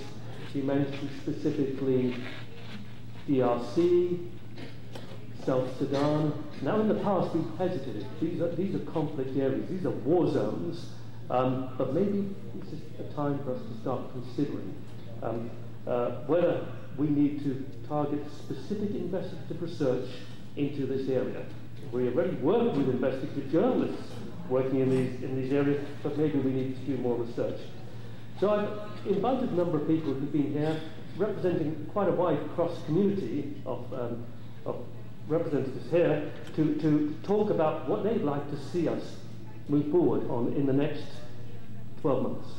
So I want to begin by inviting Kathy Cross, representing trade unions and organised labour, to talk a little bit, to have the microphone just for a couple of minutes, Kathy, or however long it takes, to talk about how we can engage more effectively globally with organised labour. Thank you very much, John. First of all, I want to say that it's been an absolutely fantastic conference, I think. We've heard from leading academics and activists, technical experts and organisations and individuals committed to and determined to effect change. Over the course of the last few days, and some of us have been here the whole week, I'm a director of the Tax Justice Network, a non-executive director, and I'm proud to be on the board of TGN. So what we've been talking about this week is what we would take away from this conference and how we would capitalise on it. I want to say a little bit about how I ended up on the board of TGN, because I think that that's an in to what I want to suggest in terms of where we go forward. We come to the tax justice world through a variety of different backgrounds and different interests within the world of tax justice. I ended up working alongside TGN and within TGN after setting up a tax justice campaign at the trade union I work for, which is the civil service trade union. I set that tax justice campaign up as a tool to use against austerity politics. It was a tool to try to argue against cutting jobs and cutting services. Cut services, close the tax gap, and I was talking about that domestically in the UK, but obviously I mean that with reference to around the globe as well. We argued then, and we still do, don't cut jobs, cut the tax gap, and basically that is a narrative that runs right across Europe, because the whole of Europe has been subject to austerity politics, and in fact the whole of Europe has been subject to its tax authorities being slashed in the last decade. So, 2 minutes, John.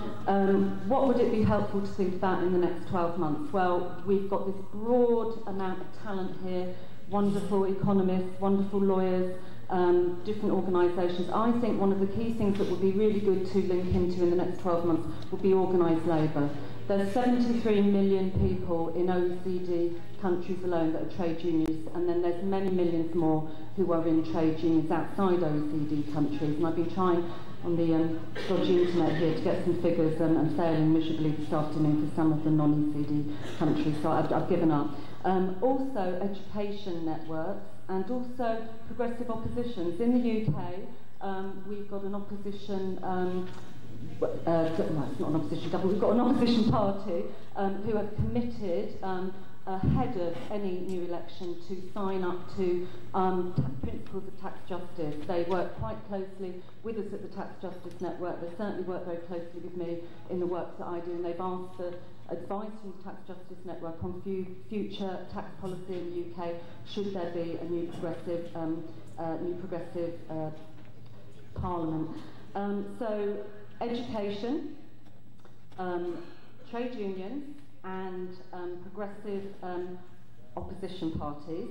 I want to say one thing though about human rights, because one of the key things here this week has been talking about human rights and the inextricable link of human rights to tax justice. Well, trade union rights are human rights as well, even enshrined within the United Nations conventions. And so I think these things need to be joined up. We need to have a commitment to try to join these things up in any way that we can in the next 12 months. Because tax justice is about who pays in society. And of course we argue against the ongoing growing inequality and the transfer of resources from those who don't have to those who do have. I'll end on this. It's the 1-year anniversary today of the completely avoidable Grenfell disaster in West London in the UK, where 72 people lost their lives. They didn't lose their lives because of just to do with cladding on the outside of the building. They lost their lives because we live in a completely, profoundly unequal society, where there are absolutely abundant resources to pay for decent, safe, affordable housing, education and healthcare. but in fact there's an ideological perspective which stops that from happening. Our task has been here this week to discuss that and to go away from this conference and work out how we can make the things that we're arguing about tax justice be translated into practice to make those things that ordinary human beings need an actual reality for everybody and not just for the ruling elite.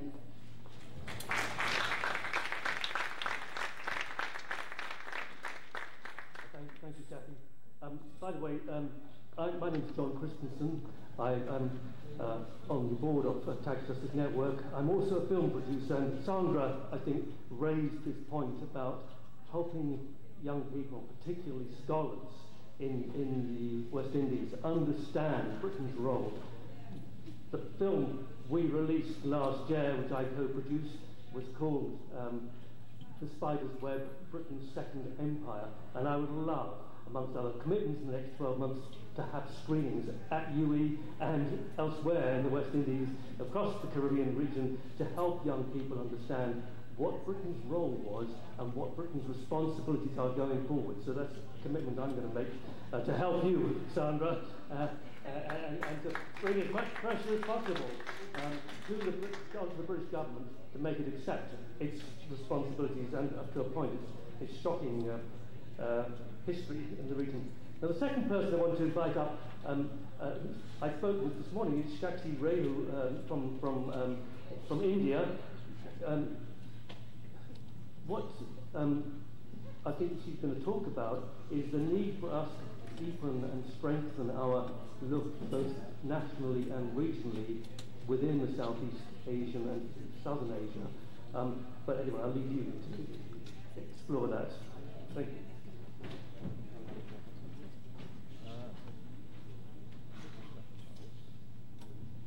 Thanks, John. I would begin by thanking Faria for really helping us get here, and I would thank TJN for inviting us here to be able to present this paper and attend this wonderful conference. One of the takeaways that I would look forward from this entire process is to be able to come up with a set of well, I would begin by saying that South Asia doesn't really have cooperation, or regional cooperation for that matter. So to look for tax cooperation is a little more challenging in our context, and therefore, when John and I were talking this morning, I argued that we need more regional solutions, but for that to happen, we need a little bit of national solidarity. So I would extremely I would implore this conference to take cognizance of the impact of the fiscal structure that sort of exists in our countries, which are British colonies in a way, but to be able to take account of the institutions that we've inherited as a result of colonialism. That would be a great way to understand how to get solidarity for us, for starters. And the second thing I would like to mention for Asia is that Asia is one of the most growing regions contributing to offshore wealth. And there's an increasing level of influential financial centers that have been created around China, and especially on the new Silk Route initiative that has been launched just last year. And one of the characteristics of this Silk Route is that there are various financial centers that have popped up in that and are home to investment and wealth from shady. I don't want to say people, but people. And so I think we need that kind of research. We need to know where this investment is going, because there is no way you can impose international transparency reforms in these jurisdictions. You can't have the same regulations for like Crimea, which is a contested territory in between Ukraine and Russia, and this has been going on since 2014. Russia passed of making Crimea a tax haven. So how do we? What kind of strategies do we come up with for such particular tax havens and financial centers, which are clearly aimed to cater to specific type of industry and specific type of services? So that is my takeaway from this conference, and thank you again, everyone. Great, thank you, and I think we are going to have to give a lot of thought within TJN to, for example, looking more carefully at how these developments in China will roll out in the next few years, and whether we must finally start to map out what's going on in China. So thank you very much indeed for that contribution.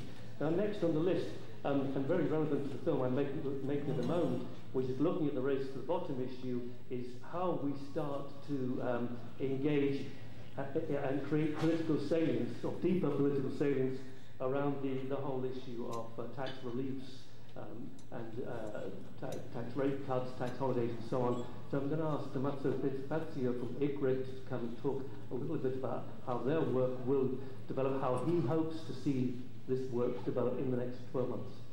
Tommaso, I'm going to give you exactly 120 seconds.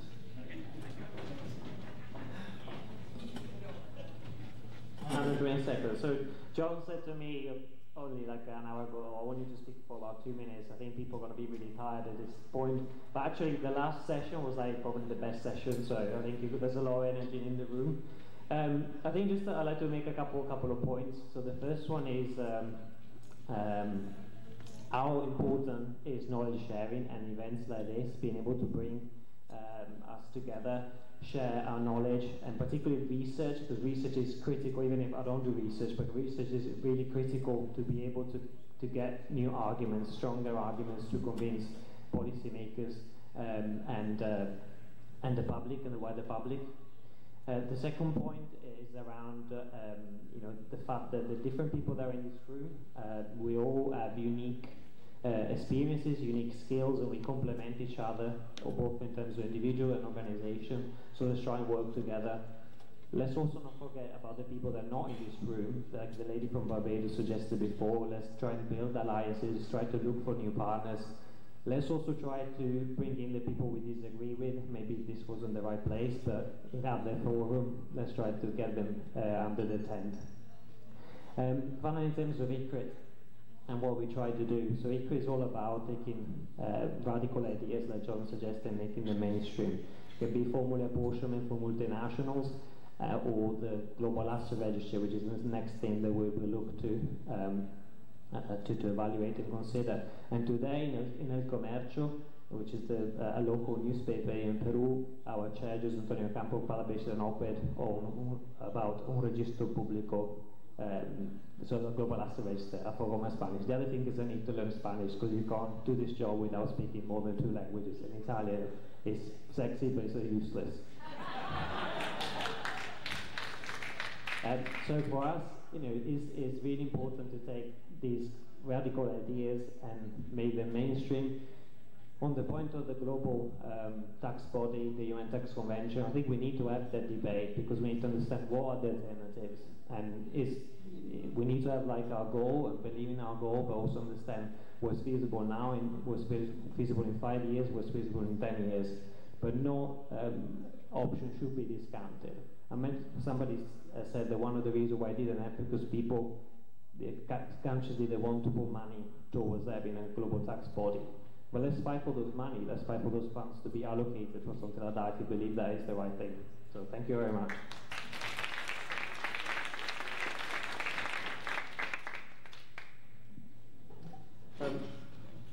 About 7 years ago, a radio journalist came to my office and made me an offer I simply couldn't refuse. She suggested that we start to create a monthly podcast in English language, free content around a sexy subject, tax, which would go around the world, downloadable to anybody, but also provided free of charge to commercial and other radio stations. It's been an astonishing success. We've recently launched last year a Spanish language, and now an Arabic language, French language on the way. But Marcelo Justo, who's here from the who edits the Spanish language Taxcast, which is already well established and has big audiences, wants to say a bit about his ambitions for extending the reach of the Taxcast across the entire Latin American region in the coming year. So Marcelo, this is your moment.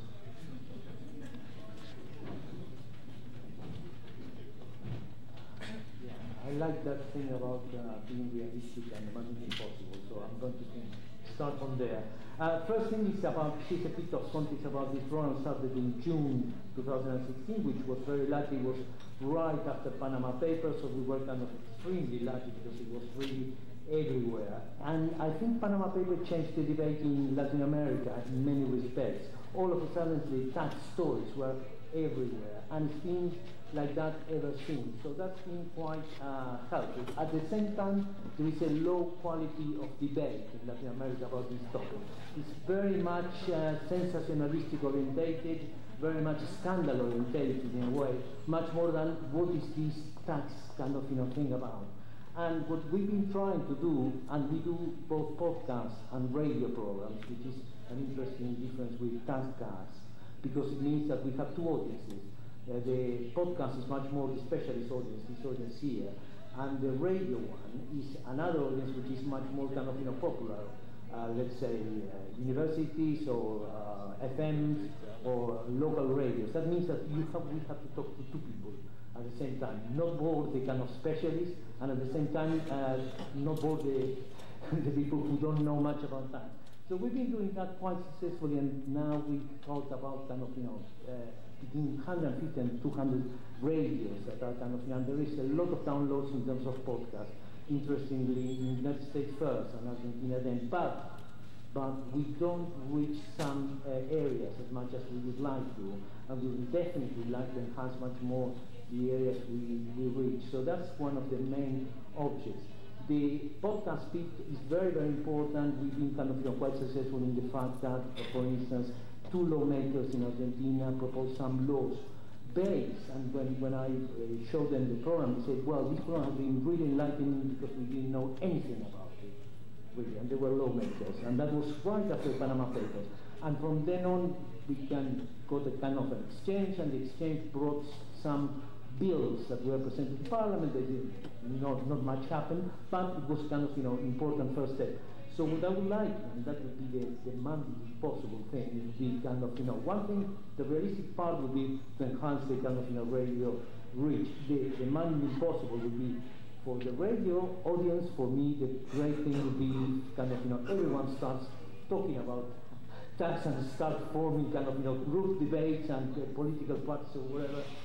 Around the tax issue, and on the other hand, the podcast is with these people who are influenced, very, very influenced people that they can kind of bring forward these all these tax debates. Good proposal.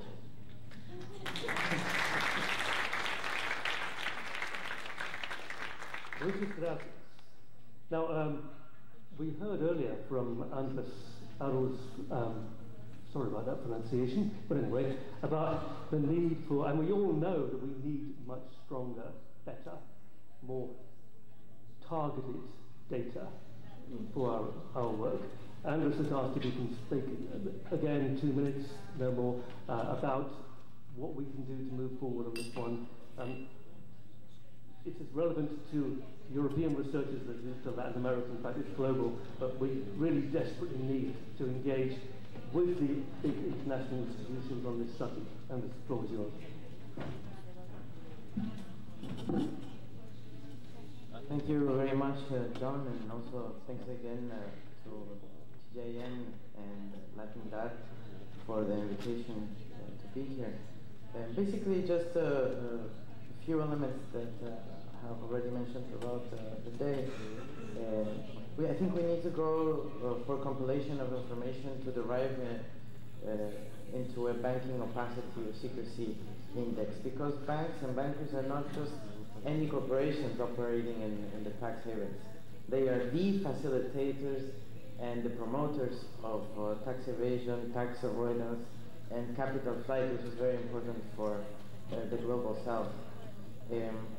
Likewise, I mean, we can explore many elements of data, but that perhaps we could start working on a prototype of this sort of index within the next 12 months, and of course I am willing to put all of my own effort in that direction as well.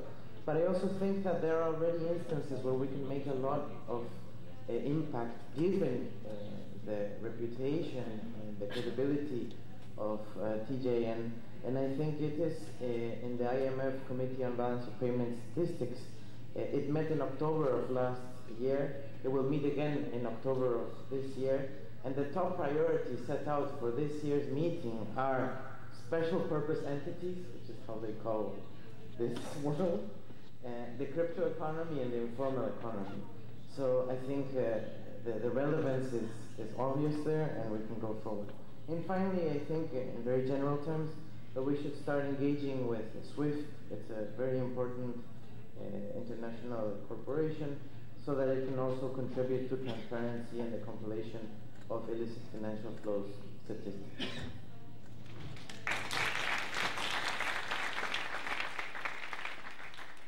Fantastic, and thank you very much indeed.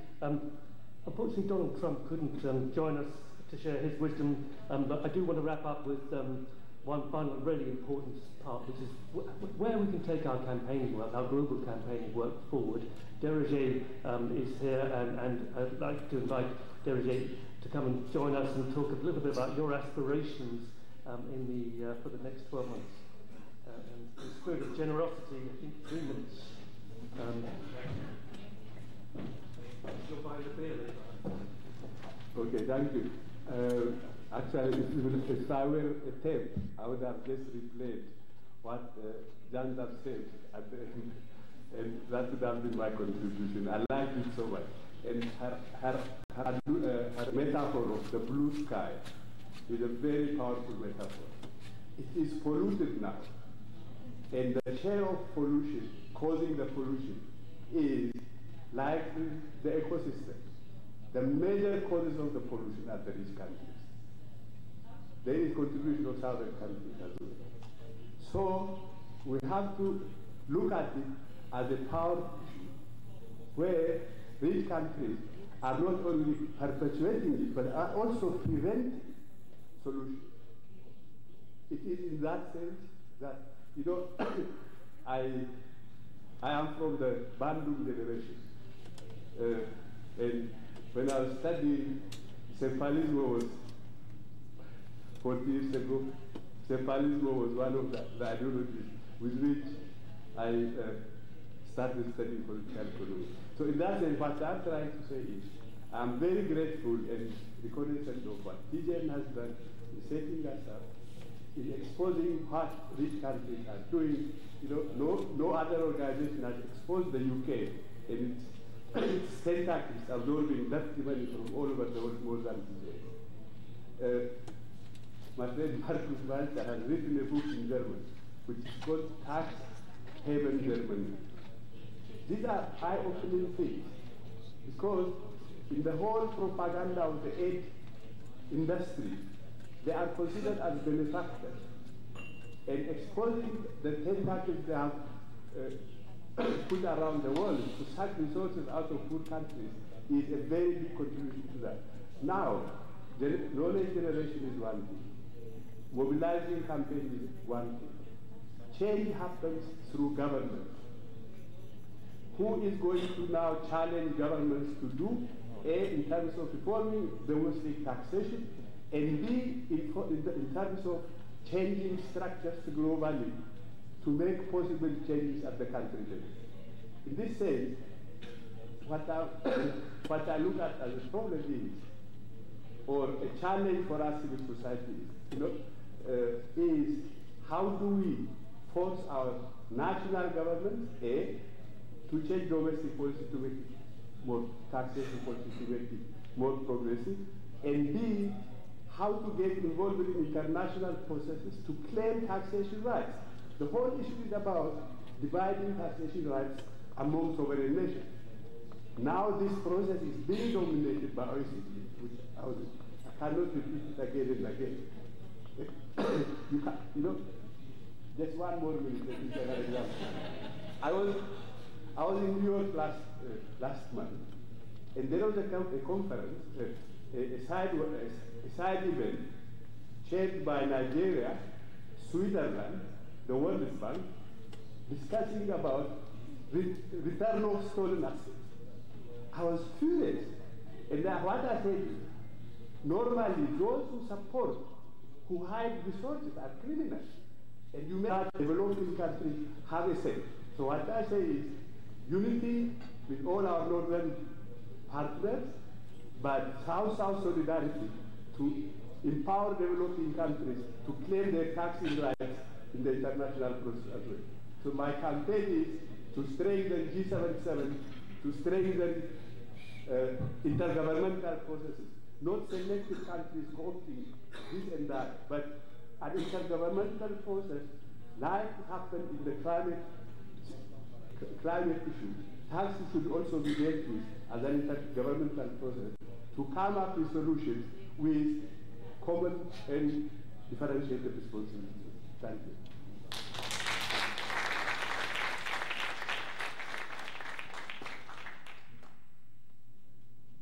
Well, thanks, Deborah Jane. I think it's very important for us in the North to recognise that we do have a corruption problem and that we look to our partners in the South to help us with that corruption problem, to expose that corruption problem, and to work with us to rid the North, including my country, Britain, of its corruption problem without delay. I'm going to stop there and hand over now to Luis Moreno, I think, Maria Baldas Fernandez and Alex Cobham, the organisers of this event, to perhaps come up, wind the event up, thank everybody here, and that's it.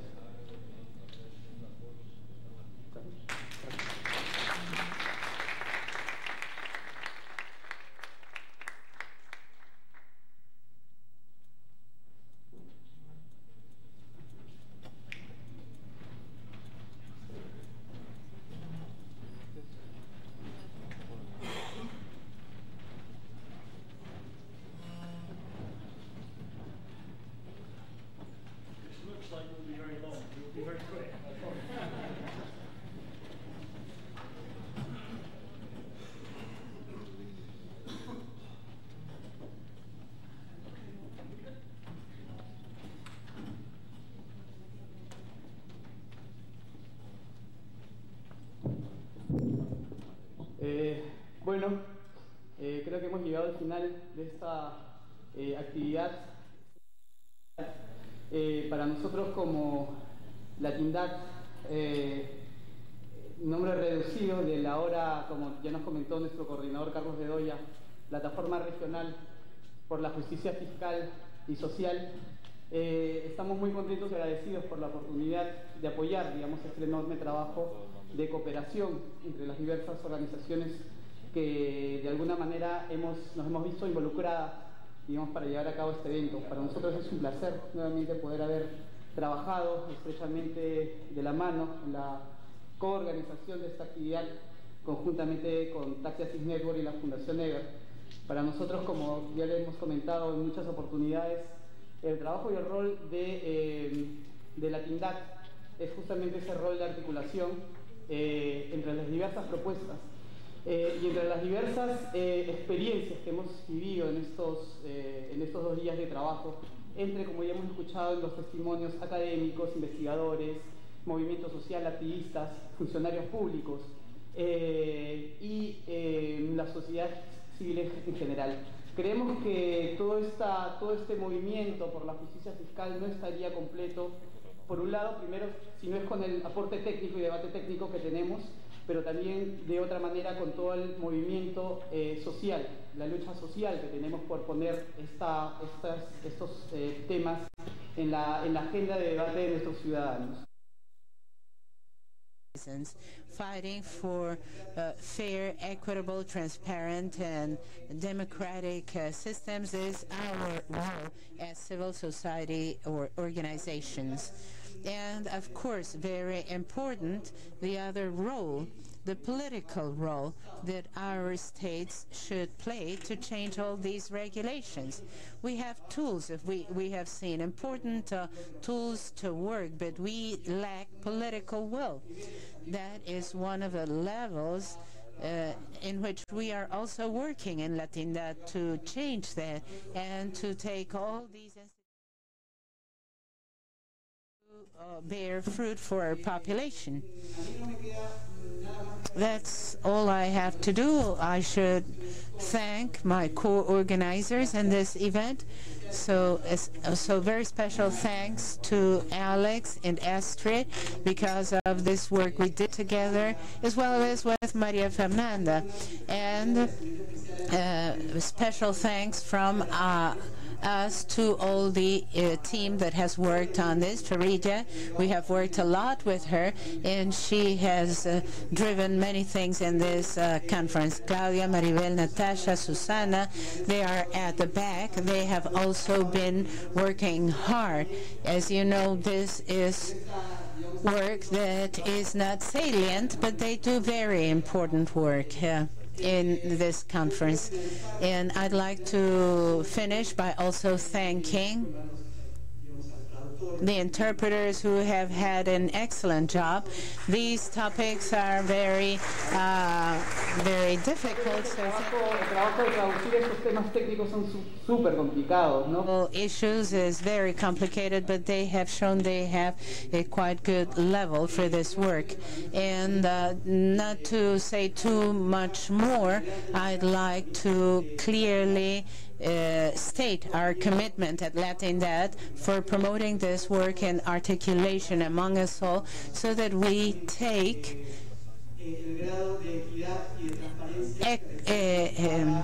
equity and transparency to our populations, because we need to include the development topics of our countries in the agenda. So see you again in a while. El micro no está funcionando. No está funcionando el micro. El micro no está funcionando. No está funcionando el micro. No. Okay, now you're on. Voy a decirlo de nuevo. Cuánto agradecemos a los intérpretes que han sido brillantes. Gracias. Y otra cosa, Latindadd no es solamente un organizador crucial en esta región. Outside this region, but whose work on this conference has been amazing. FES, who use the funds that they have so well, so strategically, to move key issues like tax justice around the world, and for whose financial support we're so grateful, but also for all the work that you both did in sorting out visas, which I know was excruciating. I'd like to thank the hotel, who have been great, and then all of you, the chairs, the speakers, and the questions and discussants, those who challenged us just now about new directions that we'll take this in. The film crew, the people who sorted the technology for us, the TJN team, especially Faria, who, as Louis said, has really done everything.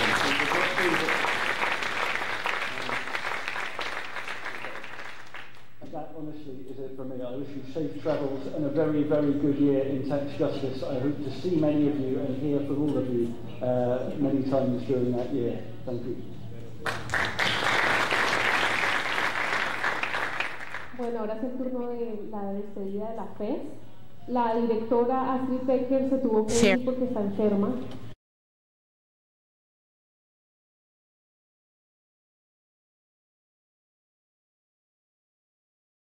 It's very cold and people are getting sick. She just wanted me to convey her farewell words.